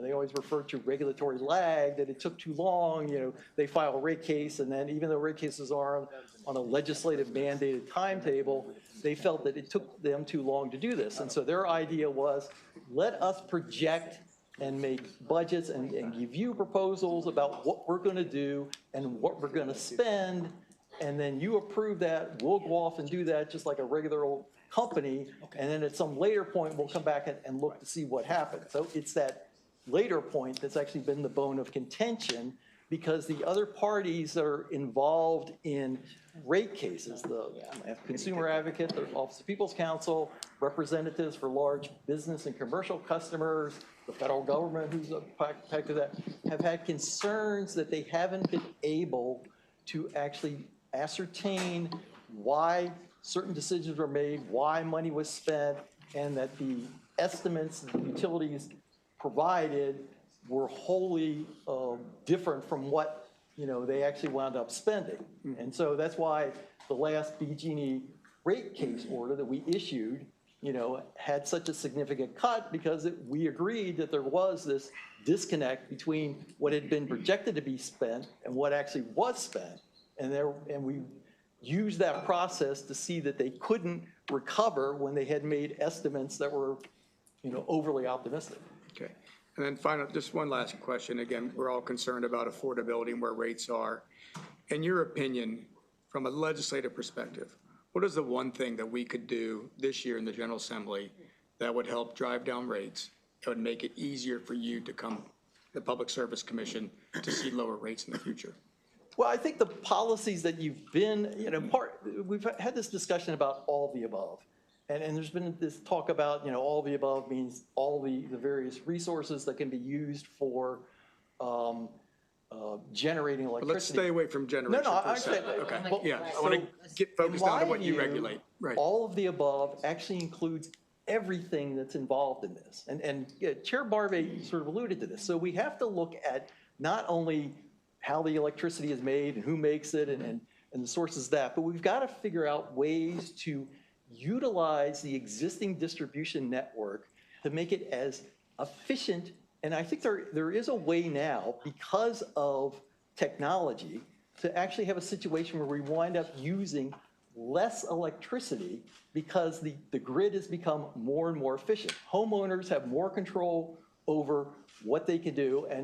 And so the one thing that I would advise is that we want to make sure that all of these services and products that homeowners can have to control their energy usage and customize it and save energy, we want to make sure that that's actually available to every single customer. Because one of the things I've been concerned about is that the tech companies are very interested in selling these products and services to suburban homeowners, but they may not be as interested in selling it to people who rent or people who live in urban areas. And we need to make sure that there's a process that these products and services are in fact available to every single customer, because the customer, the low-income customer, quite honestly, could use these services a lot more than the suburbanite whose energy burden is a lot lower. So I think efforts along those lines to continue making sure that we use the grid in the most efficient manner to sort of lower the overall amount of energy that we're using will go a long way toward assisting affordability. Okay, thank you, Commissioner. Thank you, Mr. Chair. Thank you. Thank you, Senator. Are there any other questions? Seeing none, thank you. Our next nominee is for the Accountability and Implementation Board. That's Robin Werner. And Senator Motz will be doing the introduction. Thank you, Mr. Chair, Mr. President, esteemed members of the committee. It's an honor to be able to present Robin Werner for your review. I saw Secretary Byron's here also. Thank you very much. Robin joined Talbot County Public Schools in 2008. She's currently the Director of Teaching and Learning. However, this past September, while we were in recess, she was appointed to the AIB. So she's already serving on the AIB. And one important aspect to add to what you're considering is that she's the only representative from the Eastern Shore. I believe she was the first representative from the Eastern Shore. And so not only in her double duty serving on the AIB, she's been responsible and has coordinated that entire Eastern Shore network, which is a lot of turf to cover, and she's done a great job. She hails from Bosman, right down the road, where a lot of people that we've known that served in the General Assembly hailed from also. So with that, I'd like to present Robin Werner for some remarks. Robin. Good evening, President Ferguson, Chair Brooks, Chair Muse, and all of the committee members. Thank you, Senator Motz, for your introduction and service to our region. I would also like to express my sincere appreciation to Governor Moore for the honor of this appointment and opportunity to serve our state. I'm also grateful for the support of my colleagues, I know many of whom are watching the live stream, in Talbot County Public Schools, and I'm also deeply appreciative to my family, who's also watching at home, who inspires and sustains my work. As Senator Motz mentioned, I reside in Talbot County with my husband and my 2 children. I also serve as the Director for Teaching and Learning for Talbot County Public Schools, and I'm proud to bring the perspective of the Eastern Shore and also rural communities to this work. Over the last 18 years of my career, I have served as a middle and high school teacher, an assistant principal, a CTE supervisor, and now the Director of Teaching and Learning at a district level role that is responsible for the actual implementation of the Blueprint for Maryland's Future. Through these roles, I bring the perspective of local education agencies working to translate law into service for our students. As I mentioned, I'm also the parent of 2 elementary children in public schools, and I'm also married to a teacher. Education is not only my profession, it is part of my family and my daily life. That perspective keeps me grounded in understanding how state-level policy and decisions impact classrooms across our state. I recognize the responsibility that comes with serving on the AIB. The Blueprint represents a historic commitment to our students, and I truly believe in its vision. In expanding opportunities, strengthening instruction, elevating the teaching profession, and ensuring that every student is prepared for college, career, and life. I will approach this role with thoughtfulness, humility, collaboration, and also a commitment to transparent implementation while also keeping students as the #1 priority. Thank you for your time this evening, and I'm happy to answer any questions. Thank you, Ms. Warner. Do we have any questions? Senator Carroza? Thank you, Mr. Chair, and thank you so much for your leadership in the school system, for your perspective on the front lines. It's exactly what we need with the AIB. And my question for you is, given, and I see what you've done in career technology, technical education, and just front lines here. My question for you is, there has been, as we've kind of have moved through the implementation of the blueprint, there have been challenges at the local level. There has been confusion at times between, whether it's the superintendents and other school personnel of, what direction are they taking from MSDE or AIB, and, how do we make sure we're, giving our front lines the support they need? So one, I'd like you to address that question in this role now as AIB. And two, I'd like to really know from you how we can make sure that we have the frontline information from the teachers, not filtered, not PowerPoints, to really know so we can make the best decisions with limited dollars and moving forward with quality education for our students in Maryland. So for your first point in question, absolutely there have been some challenges, I think, in the beginning, because this was such a significant shift in educational reform and policy. And I think that through those challenges, one of the ways that the AIB and MSCE and all stakeholders addressed it was by developing an MOU with MSCE last year, so that those, we call them in my district swim lanes, so everybody has the right lane of what they're responsible for. And I think that has cleaned up a lot of what you're referencing of who is telling who what, and as well as who's in charge of what. So I think an MOU with that MOU with MSCE has helped with that. I also know that our leadership on the AIB, Chair Leggett, Vice Chair Kerwin, and the staff meet with MSCE regularly so that they can update one another. So I believe that that open and regular transparent communication is helping so that we can make it more efficient when it comes to all the leaders and agencies that are involved. To your second point of getting really boots on the ground type of feedback, I think that where that's coming from my perspective, and I've only served on this board since September, but when I started in September, I was quickly able to join in on the implementation progress monitoring meetings, where we were able to get a lot of information from districts on what their challenges were, also their success. And I will say in those meetings, they were very candid conversations where we were given an opportunity to speak to the districts and ask them for their opinions on some of the implementation challenges and understanding what we can do differently and how we can also support.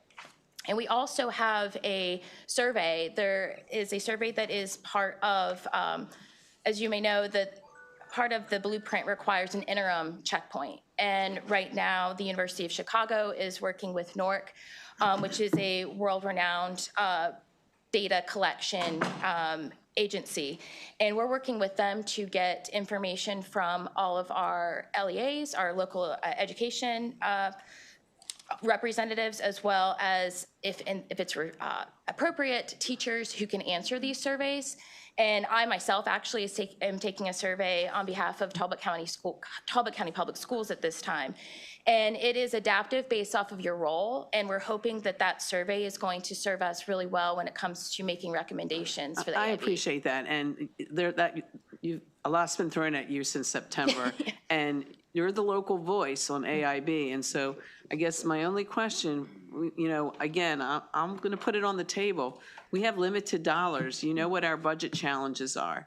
And, I'm a proponent of really giving as much direction to our locals who know best on the front lines of of the 5 pillars, where they need to go and adapt at the local level. And I'm asking you, will you be that voice for the local school systems? Absolutely. That is one of the reasons why I signed up for this role. I felt like that there needed to be a local voice, and I felt like there needed to be a voice from smaller rural communities. And that was why I applied.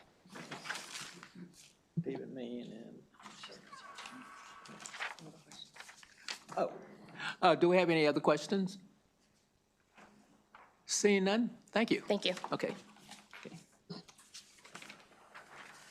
Okay, the next nominee is for the Maryland Community Health Resource Commission. That would be Ulysses Carey, and Senator Harris will be making the introduction. Great evening to you all, Chair Brooks, Vice Chair, Mr. President, members of the Executive Nomination Committee. For the record, I'm Senator Kevin M. Harris, representing District 27. Here to recommend the appointment of Mr. Curry to serve as the member of the Maryland Community Health Resource Commission. Mr. Curry has a long record with working within the healthcare industry in our state. He served as the administrator with the Prince George's County Department of Health. He served as the executive director of the Council on Cancer Control and Maryland Cancer Registry within the Maryland Department of Health. Mr. Curry worked with the Constellation Energy and BG&E as a health service administrator and senior benefits analyst. Mr. Curry's qualifications speaks for themselves. Mr. Curry is a qualified professional and dedicated public servant, and for this reason, I, without reservation, present Mr. Curry for your approval this evening. Mr. Curry. Good evening.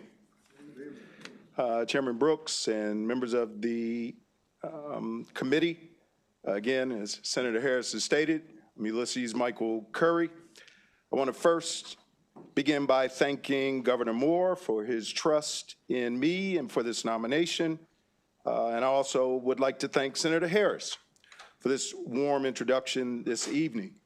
I've spent over 30 years of my life's work in population health and health equity, so it's a tremendous honor to be nominated to serve on the Maryland Community Health Resources Commission. I'm familiar with the work that they do and have had the privilege of working alongside of several of its commissioners, including Chair Dr. Destiny Simone Ramjohn, understanding that the commission serves as Maryland's premier community health investment engine, directing precious public resources to communities with the greatest unmet health needs across the state.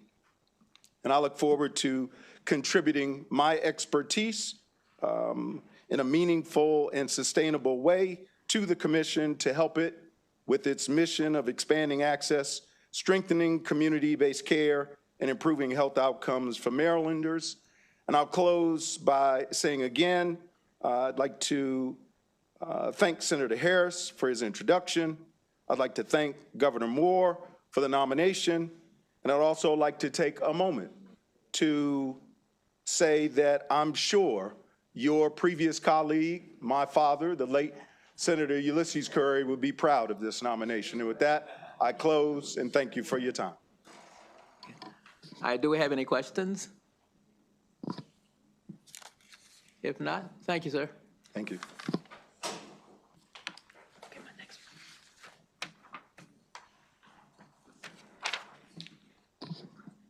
Okay, the next nominee is for the Community Health Workers Advisory Committee. That's Mr. Matthew Castor, and represented by, introduced by Senator Hester. Thank you, Mr. Chair, members of the committee. I could have sworn I was in Triple E this evening. For the record, I'm Senator Katie Fry-Hester, proud to represent District 9. I'm honored today to briefly introduce Dr. Matthew Kastner, nominated for the State Community Health Worker Advisory Committee. Mr. Kastner currently serves as the Director of Population Health at the great Johns Hopkins Howard County Community Medical Center, leading efforts to reduce hospital readmissions, expand community health worker training, and strengthen community partnerships. He brings over 20 years of experience across Johns Hopkins Health System, federal health initiatives, national health policy organizations, with expertise in informatics, quality improvement, and payment reform. And he's been a strong advocate for advancing health quality using data-driven strategies, which I like. He lives in Ellicott City with his 4 kids, and I will turn it over to all of you. Thank you so much. Thank you for the introduction, Senator Frey-Hester. Thank you, Mr. Chair and committee members, for your time and attention this evening. I'm grateful for Governor Moore's nomination to serve on the Community Health Worker Advisory Committee, and I'd like to share 2 reasons why this work is important to me and to the people of Maryland. Experts project a shortage of more than 41,000 healthcare workers over the next decade in Maryland, and community health workers are a critical part in the future of our healthcare system for 2 reasons. First, CHWs are a force multiplier. Experts agree that roughly 80% of our health is determined outside the context of an office visit or a hospital, and that is where CHWs shine. Their superpower is building trust with people and helping them navigate a complex network of social and clinical resources, helping them get to the right care at the right place at the right time.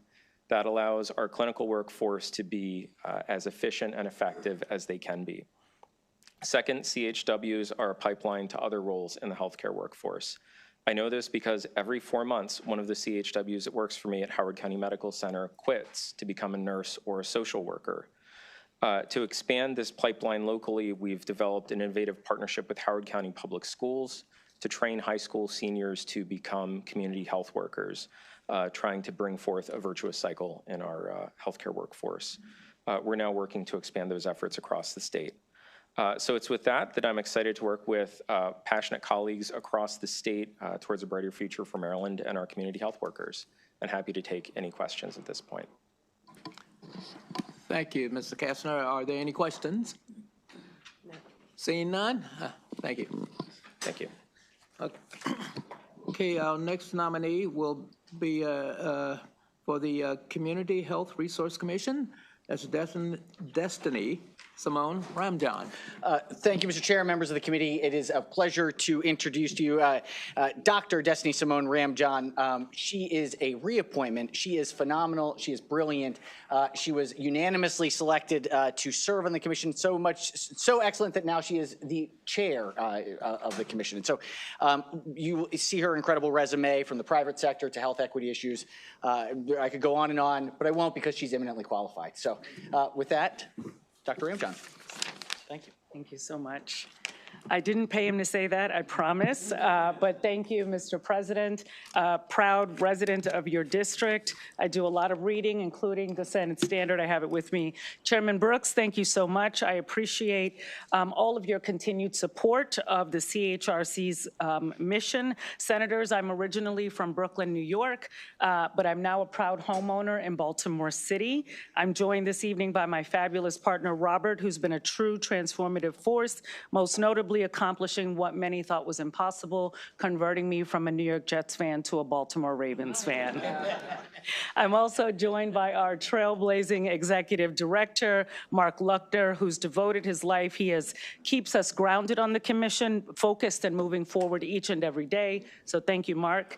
I also want to thank Governor Moore for his trust in me and for this nomination. It's a profound honor to help advance the governor's vision of a more equitable Maryland. In the last 2 decades, the Community Health Resources Commission has invested nearly $400 million and almost 1,000 grants that have touched the lives of almost 1 million Marylanders. Thanks to leaders in this room, the Community Health Resources Commission supports health equity, particularly Senator Antonio Hayes, as well as Maryland's AHEAD model through direct investments in safety net providers like FQ8Cs, in public health experts like the Health Department, and in community-based organizations in every single jurisdiction in the state. I'm a public health sociologist, as we heard. I'm eager to continue supporting Maryland through this leadership role because, as the saying goes, your zip code is a better predictor of your health than your genetic code. What the Maryland Community Health Resources Commission does is invest in the conditions that shape your health, things like housing, education, economic opportunity, and most importantly, access to care. Thank you for your time and consideration of my reappointment. Thank you, Doc. Question, Senator Hayes. Yes, Mr. Chair, I'll be very brief. I know if my colleague was here and he had to step out, but he'll be back, he would want both of us to join and echoing the thoughts of Senator Ferguson. In the Baltimore community, you have been a tremendous help, you know, in the public health kind of sector. Definitely being a true partner with many of us who serve there. And so I'm so glad that you're here. I'm so glad that you have, you know, such a dedication and passion as it relates to health equity. And you're working with probably one of the most talented people in state government, Mr. Mark Luckner back there. But thank you so much for offering yourself once again to the service of the citizens of Maryland. Thank you, Mr. Chair. Thank you, Senator. It's an honor and privilege of a lifetime. Okay, thank you. Thank you. Okay, our next nominee will be for the Health Service Cost Review Commission, Dr. David Main, and being introduced by us, Senator Heldman. Thank you very much, Mr. Chairman, members of the committee. I'm very, very happy to be here today to introduce Dr. David Main. He has a long and very, very distinguished resume, both as a physician and a leader of and CEO, president and CEO of Mercy Health Systems, where he has been for the last 5 years. He is appointed to serve the remainder of a term for 4 years on the Health Services Cost Review Commission. You will see from his extensive resume, he's an accomplished physician. He also went back and got an MBA. I didn't know this, he was a physician for the Baltimore Orioles. And just on a personal note, many of us hear frustrations from our constituents sometimes about our healthcare system and doctors. This is a man who has a deep soul and a deep care in delivering care to patients. As I know from personally, from my family, he is available at all hours of the day that we have used his services, and I just so appreciate his service and willingness to serve the community in this way, and I know that he will bring his tremendous gifts to the Health Services Cost Review Commission. Without further ado, Dr. David Main.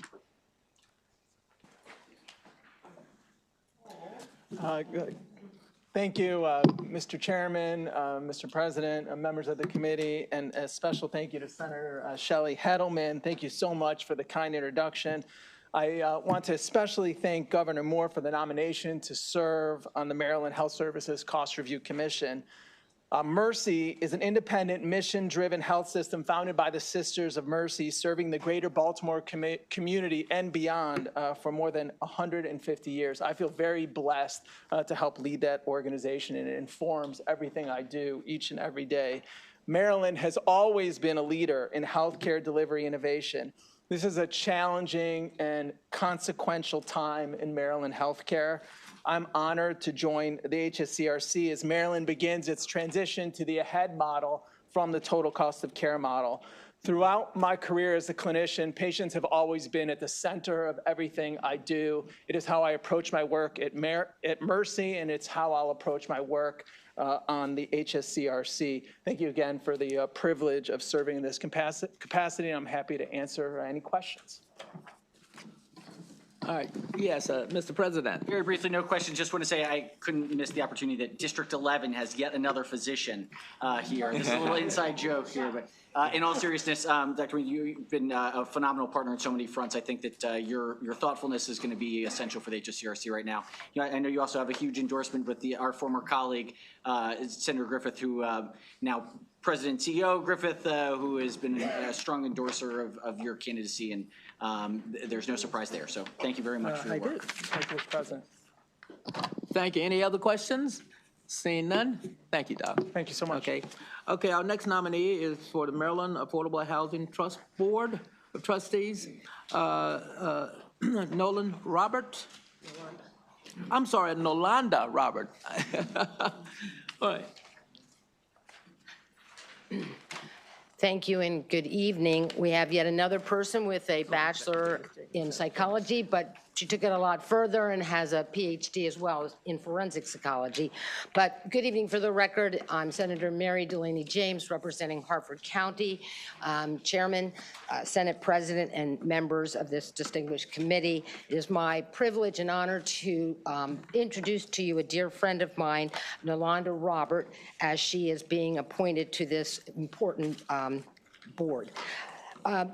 her resume is pretty dense and pretty significant. So let me just say to you that in summary, she has experience in foster care, juvenile services, child, adolescent therapy, and behavioral therapy. And when we invest in those things and they're done well, they change the trajectory of people's lives individually, and they change the well-being of communities and help them heal.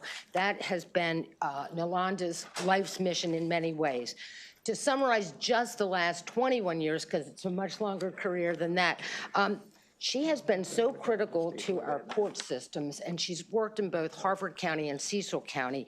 She is called upon so often to get involved in divisive family matters and divorce cases and help children. She calms the waters. She has a phenomenal track record of bringing consensus, and oftentimes lawyers who want to do that can't always do that because we're also advocates. And she gives voice to children, and an authentic voice to children in a very safe way. But I'm delighted that the governor's people decided that she could also serve our community in affordable housing, which she actually, on top of everything I just told you, she's been involved in that as well. So without further ado, I'm delighted to represent my dear friend, Yolanda. Good evening, Chairman and the rest of the committee. My name is Yolanda Robert. Thank you so much, Senator Delaney James. I was appointed in May 2025, and I was honored to be appointed by the governor to the Maryland Affordable Housing Trust Board of Trustees, which is a very long term. I think it's the longest name. But the trust helps fund projects that expand safe, stable, and affordable housing to Maryland residents, especially those with the greatest need. Since my appointment, I've participated in 2 board meetings and 1 grant cycle, and I'm proud to contribute to this important work. Having worked with children and families for more than 30 years, I've been inside homes that were not truly livable. Yet families felt they had no other option because they couldn't afford better. That reality is why affordable housing matters so deeply to me. As the councilwoman for Harford County, I've also been paying close attention to our homelessness population, especially families, because there's not enough places for them to go as far as shelter. So this appointment is closely aligned with my priorities and needs that I see locally. I want to thank Governor Moore for this appointment, and I would love to continue working in this opportunity and continue to serve with the affordable housing. Thank you. If you have any questions.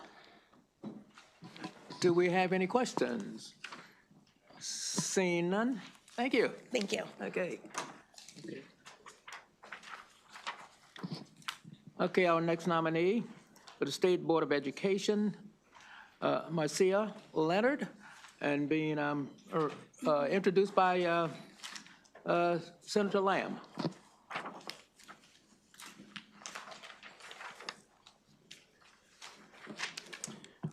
All right, good evening, members of the committee. Really pleased to be able to introduce Marcy Leonard, as a member of the State Board of Education. I've known Marcy for many, many years, probably like 15 years or so, and she's just been a phenomenal leader in our community, someone who is well known by many students, parents, and advocates alike in Howard County. And so I want to, extend my privilege to be able to introduce her for this wonderful opportunity to be able to continue to serve our state as well. She's well known in our community because she's served in so many different roles across our school system for over 40 years as a resident of Howard County, 30 years of which with our local county school system, first as a social studies teacher, then as a high school principal, and as a community superintendent for 7 years at Hammond High School, for 5 years at Wild Lake High School in my district, and remarkably as our first student member of the Board of Education in Howard County. So her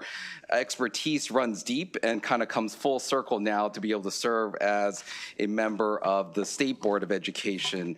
She currently serves as the Chief Operating Officer of the Howard County Library System, where she's been a champion of increasing community outreach programs and has many, many honors and accolades in our community, which include Maryland Parent Teacher Association Educator of the Year, the Washington Post Distinguished Educational Leadership Award, and for 12 times has been recognized as the Howard Magazine's Principal of the Year. 12 times, which is pretty amazing. And so it is my distinct honor to be able to introduce Marcy Leonard for the State Board of Education.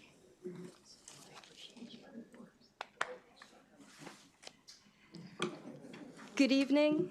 Thank you so much to Senator Lamb for that lovely introduction. To all the high school principals out there, get you a state senator who not only does a beautiful introduction, but will hop off stage with you to provide medical support to one of your graduates who's having an issue in the middle of a graduation ceremony. So Senator Lamb has served us well in many roles. Yeah. Thank you so much, Chair Brooks, President Ferguson, to Governor Moore for this incredible opportunity, to the Appointments Office, Board President Josh Michael and Executive Director Zach Hands, family and friends, including those watching online. Hi, Sammy and Nate.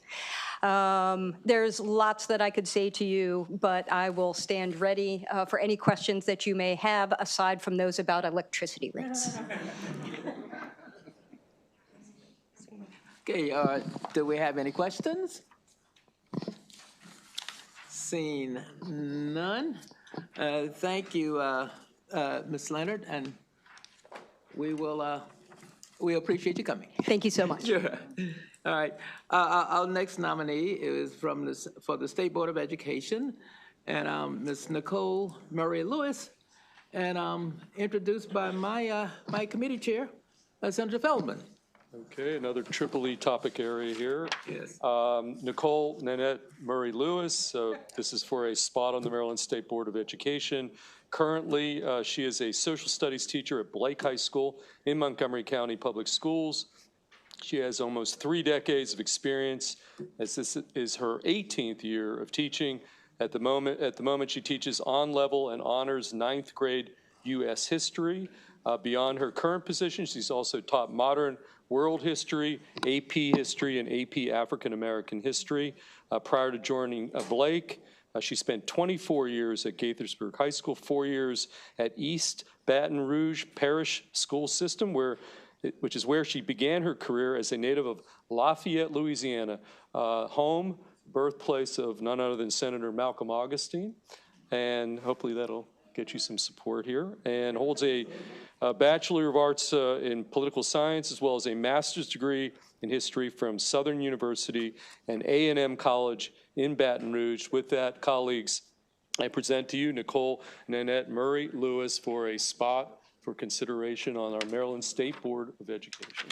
Okay, thank you. Good evening, Chair Brooks, President Ferguson, the committee.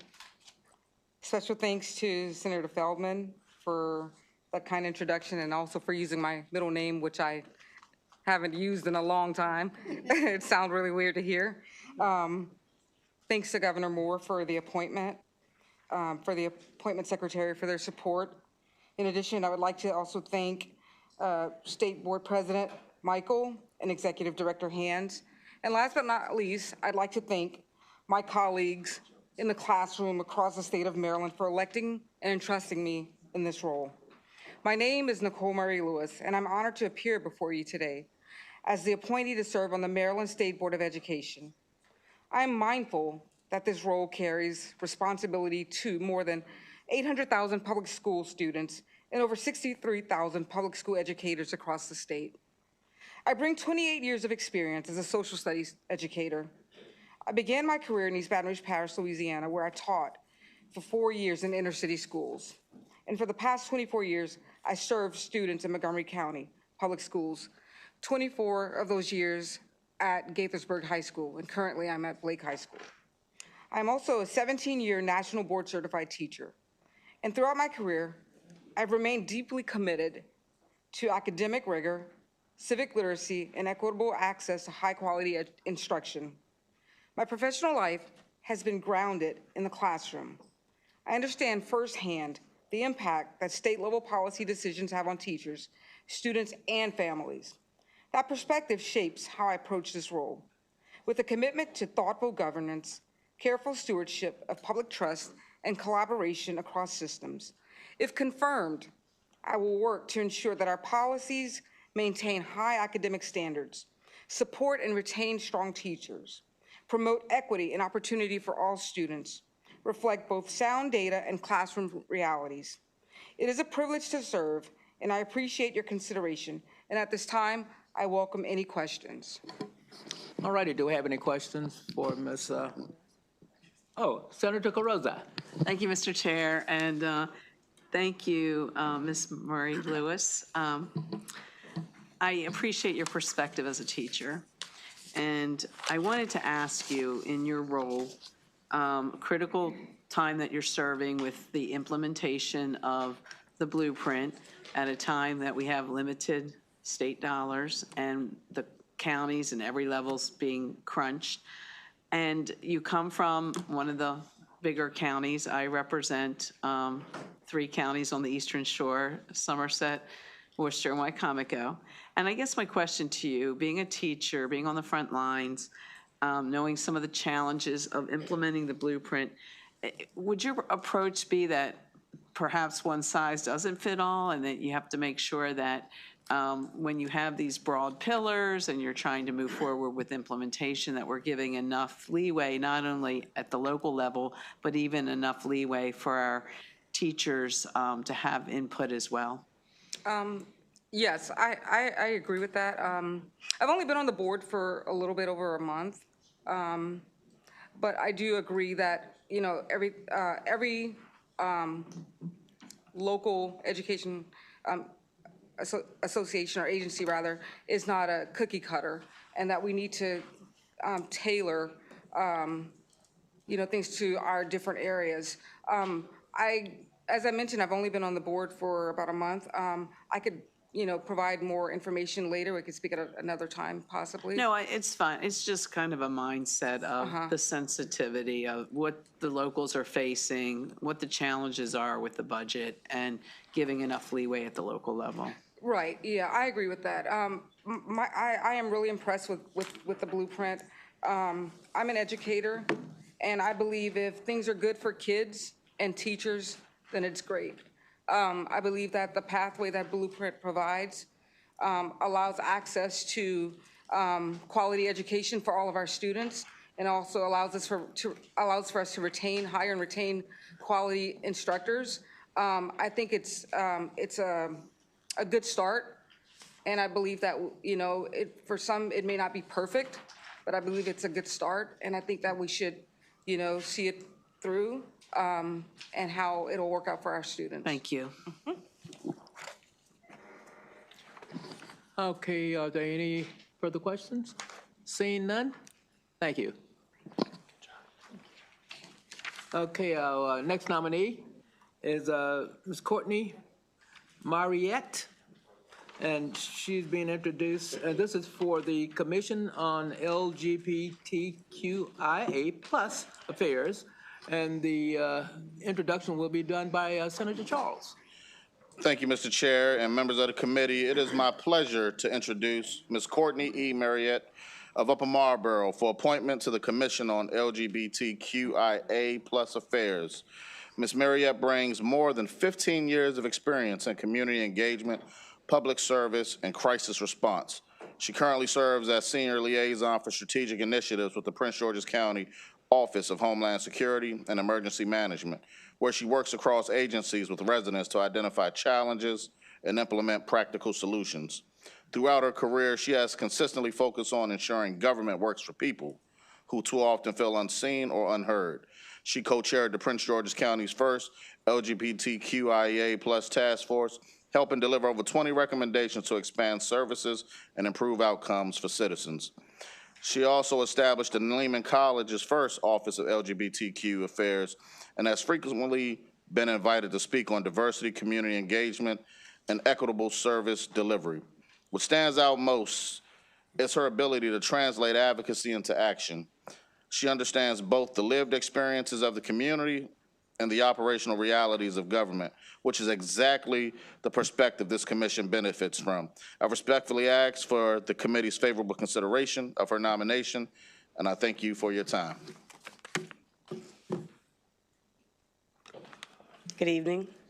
First and foremost, I'd like to thank Governor Moore for this consideration. Mr. Chair, Mr. President, committee, thank you for the opportunity to speak with you this evening.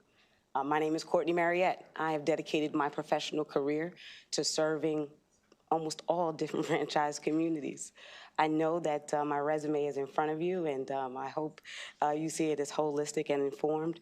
But over the last decade, plus 5 more years, I've had the honor of serving Prince Georgians in the capacity of delivering programming to serve LGBTQIA members of the community. I've had the honor of delivering FIRST, the first work group, their first LGBTQIA liaison, their very first brunch out loud, and more proudly, their very first Pride Walk in the National Harbor. Today, I'm before you seeking appointment for only 2 reasons. The first one being that human rights are equal to gay rights, LGBTQIA rights. And the second being that history is today. Today, my trans community members are being targeted by government. And this is a time for all of us to stand alongside of each other and choose love over hate. I'm asking for appointment so that we together can build a more inclusive and equitable future for LGBTQIA members of our community. I thank you again for your time this evening, and I look forward to the questions that you have. Okay, thank you. Do we have any questions? Yep. Oh, yeah, Senator Augustine. Thank you, Chair Brooks. Courtney, it's good to see you. Good to see you too, sir. I'm just really I just want to share with the committee, what a strong person you are in our community, and the community work that you have done is just so critical. You're inclusive for all. You're going to do a fantastic job on this commission, and I just really highly support your nomination. I greatly appreciate that, sir. Greatly appreciate that vote of faith. Thank you. Thank you. Do we have any other questions? Seeing none? Thank you. Thank you, sir. Okay. Have a good night, all. Okay. Our next nominee is from the University of Maryland System of Board of Regents, Mr. Jeffrey Ganella.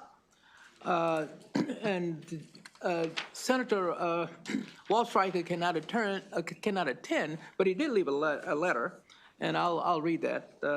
Mr. Ganella has been a strong supporter of the system since his graduation from the University of Maryland College Park.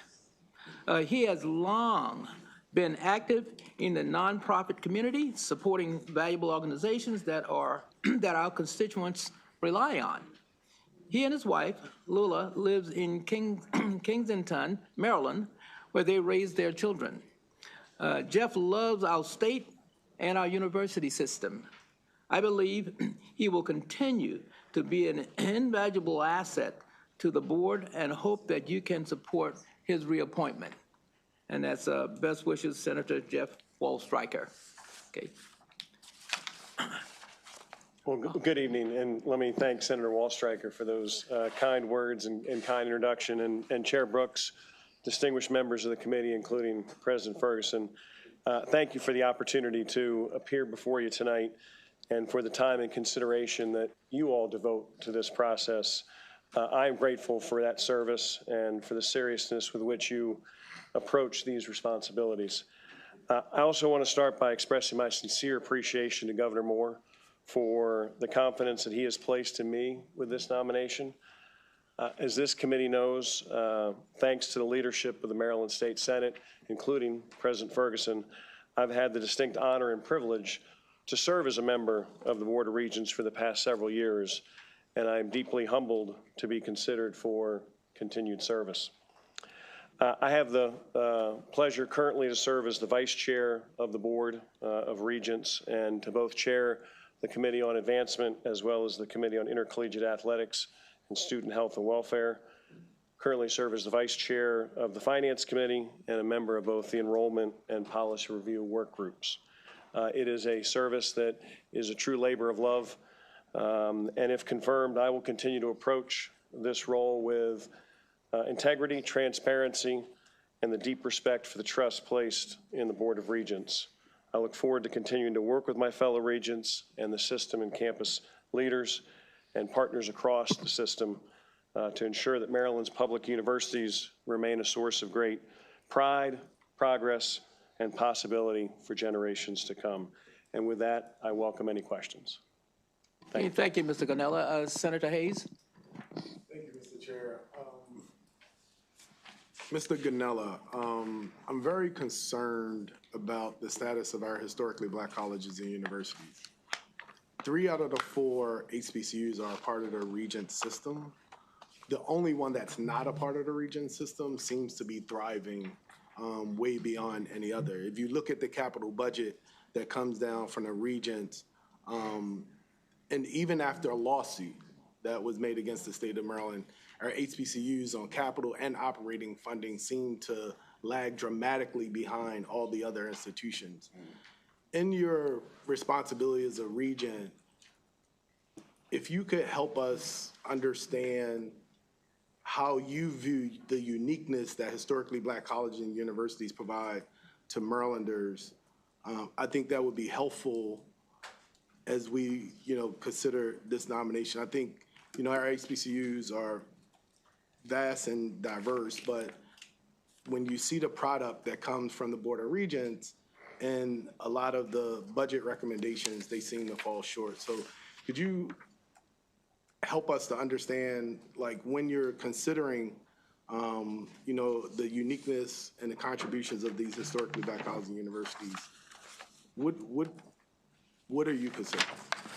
Well, let me start by saying first that I couldn't agree more from my perspective as a regent, and what I've learned over these last several years is not only how unique those particular institutions are, but how important they are to our system and to the state. And I would suggest that some of those institutions that are part of the system are in fact thriving. And I think there is data and other information, certainly over the last couple of years with regard to enrollment and others, that would suggest that they are performing very well. And I think it's our responsibility as the Board of Regents to continue to support them so that not only can that continue, but that it can expand.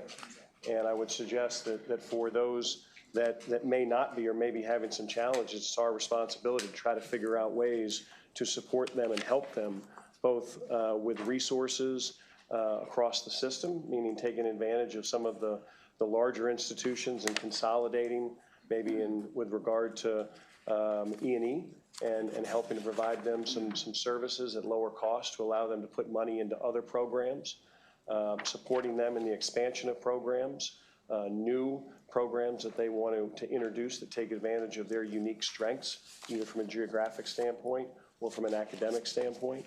And I would suggest that from a capital standpoint, we are currently looking at a number of initiatives and projects that the board supports for capital infrastructure in areas like housing and others that we think are going to be an important driver to help them increase enrollment and help them continue to increase the output and the impact that they're having in the community. So I think the HBCUs are about as important a cohort within our system as there is. I think they have performed quite well in many respects. There's a lot more we can do to support them to increase that improvement, but I think your point is spot on. Yeah. Sir, you probably gave the most comprehensive and direct answer than anybody that stood at this podium as a nominee for the Board of Regents, so I appreciate that, and I have no doubt that you'll be nominated. I would just say, as you go back to the board, that you continue to look at it with an eye of scrutiny. I always question, how can we anticipate their success given the historic disinvestment? If you look at, in my very own district, District 40, Coppin State University, which is surrounded by probably 60% vacancies They have 600 units on campus, as you talked about housing. 800 kids live off campus, subsidizing private schools like Micah, who don't have enough people in their dorm. They have kids living in downtown, all over the place. And yet, the only capital that we see in their budget is $2 million, right? And the delay in their housing has been pushed off year after year. And so I wonder, even with the HBCU lawsuit, where we looked at funding schools based off of their current enrollment, but not attacking the issue at hand, whereas, you know, they have had years and years of disinvestment. I think the capital budget, just as much as the operating budget, often, you know, put additional barriers in these schools, whereas you look at the $2 million at Coppin, and then you look at a practice gym at University of Maryland College Park that's getting like $200 million, right? The disparity is too great, and we continue to set them up not to be successful. And so please, please, please, I hear you, I trust your genuineness, but I think, you know, the board needs to take a closer look at the capital budget and how we're setting these HBCUs up for failure or success. Well, I appreciate that, and we will absolutely do that. I know that housing is, if not the top, one of the top priorities at Coppin. I know the board is discussing and considering that. I know that there is serious support for investment in housing there. As you know, one of the most important roles that the Board of Regents plays is in the identification and hiring of presidents. And Dr. Jenkins is a superstar. And the leadership that he has brought to Coppin has been tremendous. And I know he is pushing for that. He's pushing the board for that. And he's asking us for support for a number of initiatives. And I hope that we're in a position to give it to him. Thank you, sir. Appreciate it. Thank you, Mr. Chair. You're welcome. Any other questions? If none, thank you, sir. Thank you very much. Appreciate it. All right. Okay. Our next nominee for the Johns Hopkins University Police Accountability Board, Dr. Galia Santos, and being introduced by Senator Hedelman. Thank you very much, Mr. Chair.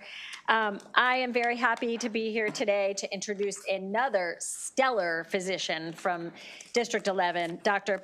Panagis Galisatos. And I had the pleasure of introducing him 2 years ago before this group, and he was confirmed by the Senate to the Johns Hopkins University Police Accountability Board. He would like to re-up his appointment to serve another 2 years. He is on staff as an attending physician at Johns Hopkins. He's also an associate professor. He has a long, long list of professional accomplishments, and at the same time, he also gives back to the community and has really enjoyed and made a tremendous number of contributions to the Police Accountability Board. So without further ado, Dr. Galisatos. Thank you. Thank you so much for the opportunity to be amongst you all, committee presidents, and to Governor Westmore for the opportunity to serve again in this committee as I reapply. I just want to be brief to the panegyric hearings that you just heard from my Congresswoman. I just want to make 2 points. One, I am a son of Baltimore. I'm a son of Maryland. My parents were immigrants. They came here in 1970. I was born a little over a decade later, and I put my community first and foremost. 2, I am a faculty member at Johns Hopkins. So when this opportunity came about 2 years ago, I jumped at the opportunity. Because not only am I faculty at Hopkins, but I serve my community to this day. And I take that responsibility with a lot of pride. So being able to be part of the Accountability Board for another term means the world to me as I continue to reaffirm my ability to be a son of Baltimore and a child of Maryland. So thank you so much for the opportunity. Questions?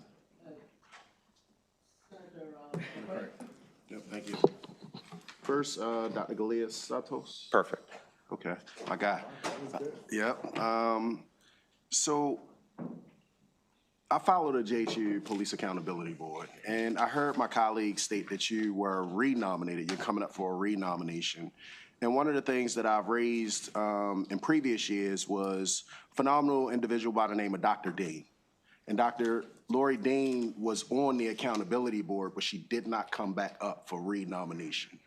And I believe, this is my personal belief, that anybody that is volunteering, I believe that it's a volunteer board that you serve on, that are giving their time, their energy towards any type of effort, that they, if there's no just cause or some specific reason why they aren't being renominated, then they should be renominated. It's a 2-year term.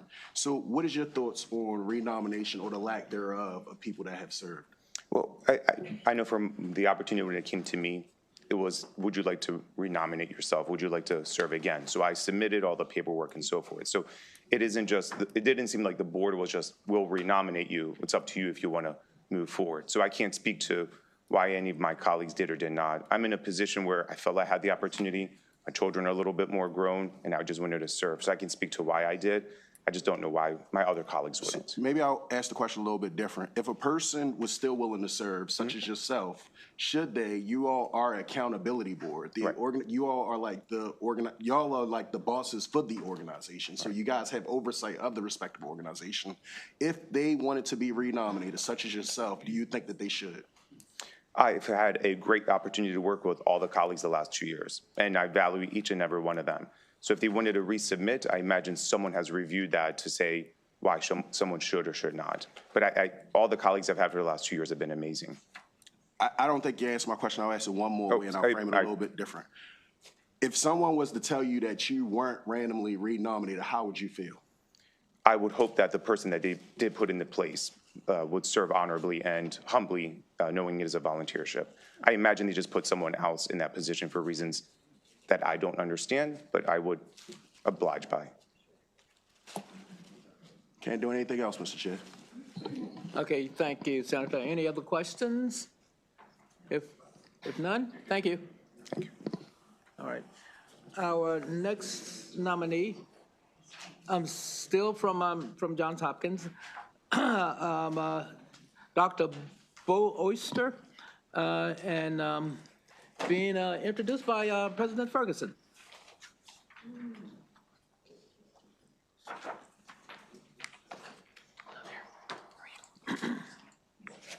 Good evening, Mr. Chair, members of the committee. It's my pleasure to introduce Bo Oster, who is a PhD candidate in neuroscience at Johns Hopkins. You can see his unbelievable research. This is an appointment, not a reappointment. Believe that his research in stress and toxicity and understanding how the brain functions and what stress does to the brain to radically change chemical makeup will be something that will help on the Police Accountability Board in the broader context of the work that the Accountability Board does. So with that, my strong recommendation and endorsement of Mr. Bo Oyster. Thank you, Chair and Mr. President, for that nice introduction. Good evening, everyone. Thank you for the opportunity to speak today. My name is Bo Oster. I'm a PhD candidate, not a doctor yet, knock on wood, hopefully in a couple of years. And I'm also a member of the East Baltimore community. I'm seeking to serve on the Police Accountability Board because I believe safety and accountability must go hand in hand. And I think Hopkins is an extraordinary institution, but I think sometimes the level of crime around the East Baltimore community can cause real concern for students and staff and their safety and our neighbors. I think we deserve to feel safe, and we also deserve a police department that operates with transparency, fairness, and community trust. Coming from an undergraduate institution out west with a sworn campus police force, I've seen both the benefits and challenges of university policing. I've witnessed how proactive engagement and open communication can really build trust with the community, and how lack of that can undermine it. Those experiences have really shaped my belief that accountability and data transparency and community relationships must be central to the Johns Hopkins Police Department. Beyond academic training, I bring experience working directly with communities in high-stress environments, including previously serving as a first responder, engaging in science outreach in the local Baltimore community and juvenile detention facilities, as well as holding leadership roles in nonprofit organizations such as Camp Kesem. These experiences have really shaped my ability to listen carefully, evaluate complex situations, and approach difficult issues with empathy. If selected, I'd work to really ensure that the JHPD reflects the dignity, diversity, and shared values of the community in which I am a part of. Thank you for your consideration, and I'll take any questions. Thanks. All right, do we have any questions? Seeing none, thank you. All right. Thank you. Okay. All right, staying with Johns Hopkins, our next nominee is April Warren, and excuse me if I butchered that name, but the senator that will be making the introduction is Senator McCray.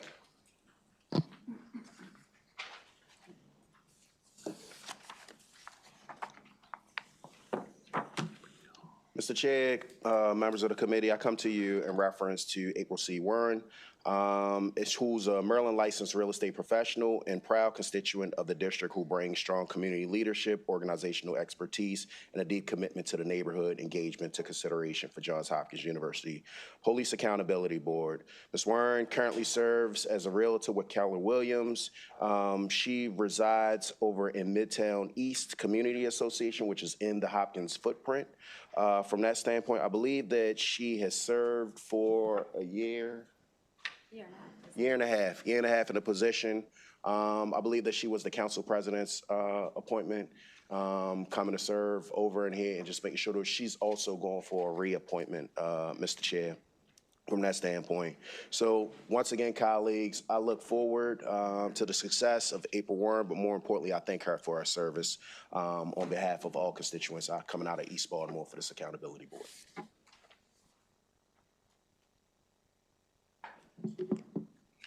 Thank you to the chair, president, and distinguished committee members. I appreciate the opportunity to be before you today.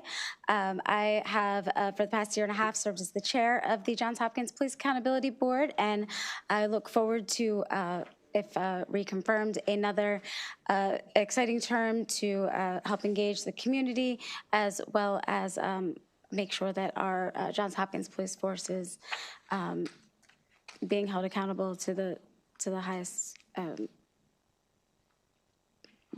standards that we can serve. Are there any questions? Senator Hayes. Yes, thank you, Mr. Chair, and thank you, Ms. Warren, so much for stepping up for your service. I'm gonna ask a really simple question, similar to Senator McCray. As a volunteer, if you continue to step up and say, hey, I want to serve, and you believe that you've done a good job, should you be afforded that opportunity? I believe that we are afforded that opportunity. So from my experience, at the end of your term, or towards the end of your term, you're able to reapply. That application then goes to the nominating committee, and then. Would you think it would be unfair if you wasn't provided that opportunity?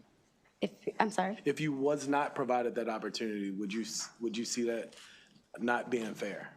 If you weren't afforded the opportunity to be reappointed and you said, choose me, I want to continue to volunteer, do you think it would be unfair?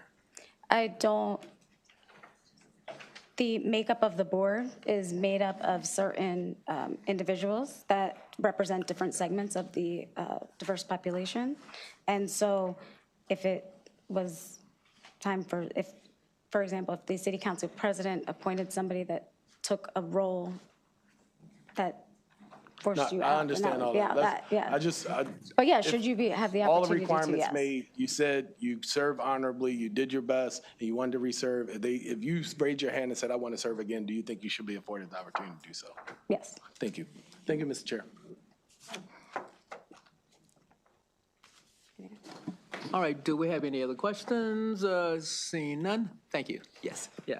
Our next nominee is Johns Hopkins, continuing, Ms. Lisa Moreland, and Senator Reedy will be making the introduction.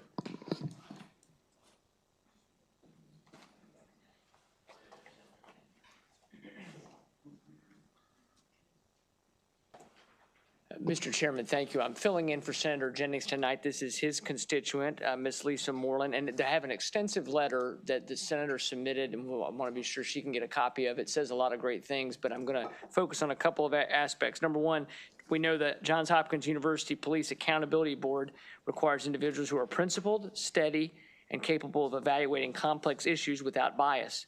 Ms. Moreland possesses these qualities in spades and has demonstrated a consistent commitment to strengthening institutions while protecting the communities she serves.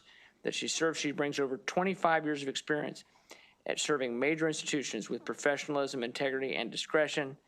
And she currently is the executive assistant to the dean of Sheridan Libraries, Museums, and Archives. So a lot of great wide-ranging experience. She's an outstanding nominee, and asked the body to give her this support. And happy to turn it over to you. Thank you. Thank you. Good evening, everyone. Chair, President, committee, thank you. Special shout out to Senator McCray. I don't know if you remember me, but it's nice to be before you and not hassle you about your calendar. As he stated, thank you. My name is Lisa Moreland, and I am an executive assistant at the Johns Hopkins University supporting senior leadership. I'll make it brief. I've been there with Hopkins for 20 plus years. I left, came back, and still there. And so I believe my background positions me to contribute to a board that must remain objective, detail-oriented, and community-focused, ensuring that public safety practices reflect both best standards and the values of the Johns Hopkins community. Any questions for me? Thank you, Mr. Chair. And Ms. Moreland, let me be clear, I got the deepest respect. And just, you know, when you put that smile on your face, you also just send great energy. So you put a smile on my face. And Ms. Moreland, the question that I'm gonna ask is the question that I'm gonna ask of every member that comes here for nomination or renomination outside of the student members who are a little bit more transient. My position, and I wrote an in-detail letter a couple years ago, is that if somebody's given up service, and that they give that service in a volunteer capacity, so they've contributed to their time, their energy, greatest asset that they have, that if they decided to serve, that they should be given the opportunity to be able to be renominated. It's 2 years. It's not a 4-year term, but it's a 2-year term. Because what happens when we lose that consistency, that continuity, these are things that the body is missing versus that specific individual. So my question to you is the same one that my colleague asked. If a person is willing to serve, should they be renominated, and it's only their first time for renomination? I believe if that's in the bylaws, definitely that they should be given that opportunity. And I think that some further discussions would need to be, you know, transpire to delve a little bit further into it. But if they did and they weren't, there probably would be some disappointment. But yeah, I think further discussion Yes, ma'am. would be required. I would say currently it's not in the bylaws. And if the board sees a fit to be able to take something out, so take something like that up so that they know how they want to move forward. Right. But I think that it goes without saying that if someone is volunteering, giving up their time, greatest asset that they have, and still want to serve, unless there's some just reason that has been put before them, then they should have that ability to serve. I agree. Yes, That's ma'am. good feedback.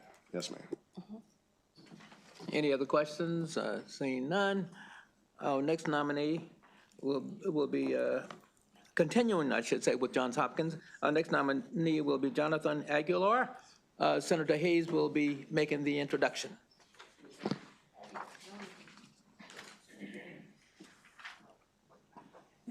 Senator Antonio Hayes, representing the 40th District.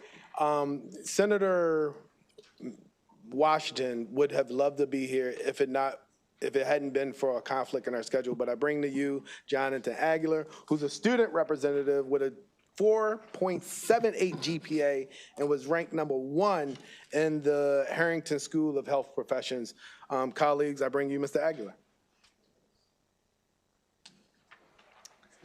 Thank you so much for the introduction, Senator. Thank you, Mr. Chair. Thank you, Mr. President. Thank you to all the members of the committee for being here and taking your time out of your day to listen to us.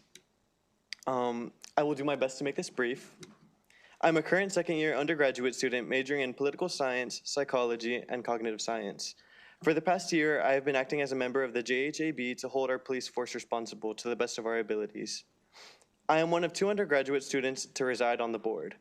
I feel comfortable residing in this position as an advocate for undergraduate students for the entire undergraduate student body due to my positions among various executive boards, including that being on the organization Latino Estudiantil, on the Hopkins Organization for Programming, of which I reside on 4 out of the 6 committees, and the First Generation Limited Income Student Advisory Board. Additionally, I am also a licensed vocational nurse, from which I have a lot of experience advocating for my patients and advocating for the general community from which I reside. I wouldn't precisely describe my position as transient because I'm here and I plan to be here for the foreseeable future. I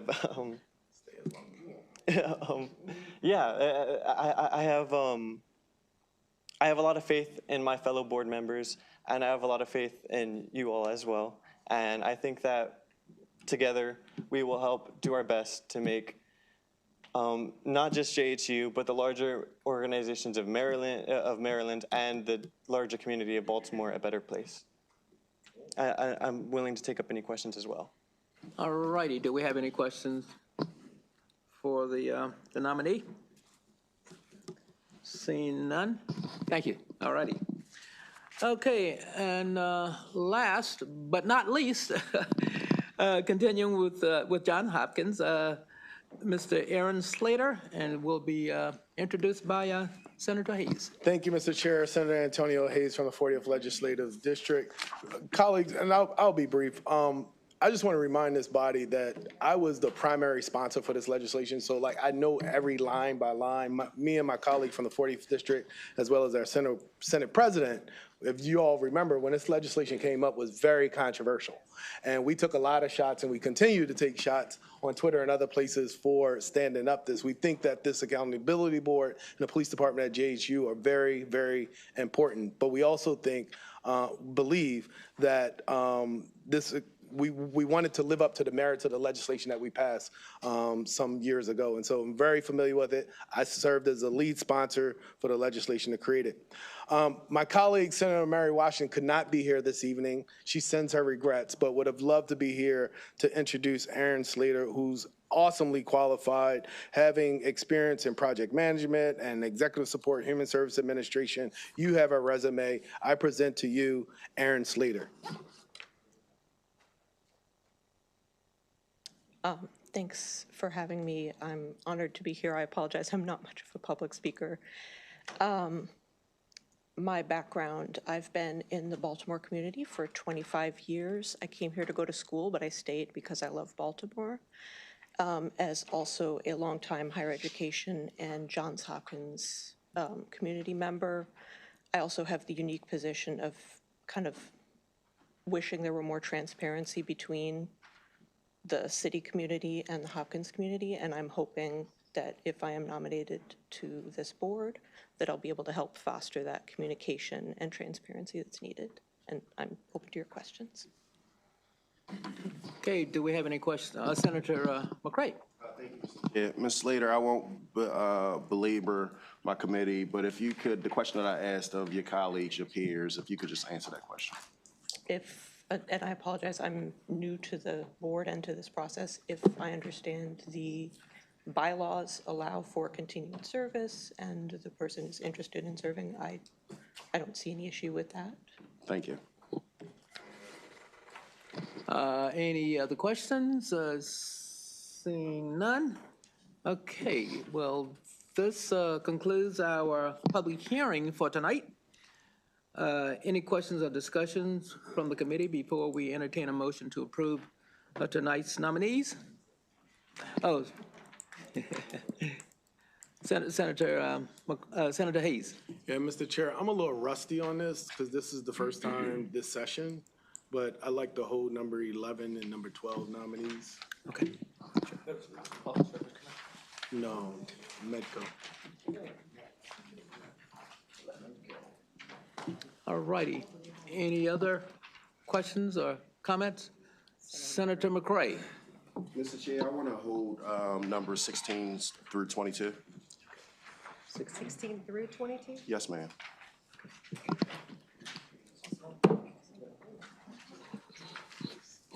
Okay. Any other? Okay, seeing none. Can I get a motion? Okay, can I get a second? All in favor, signify by saying. Oh, I'm sorry.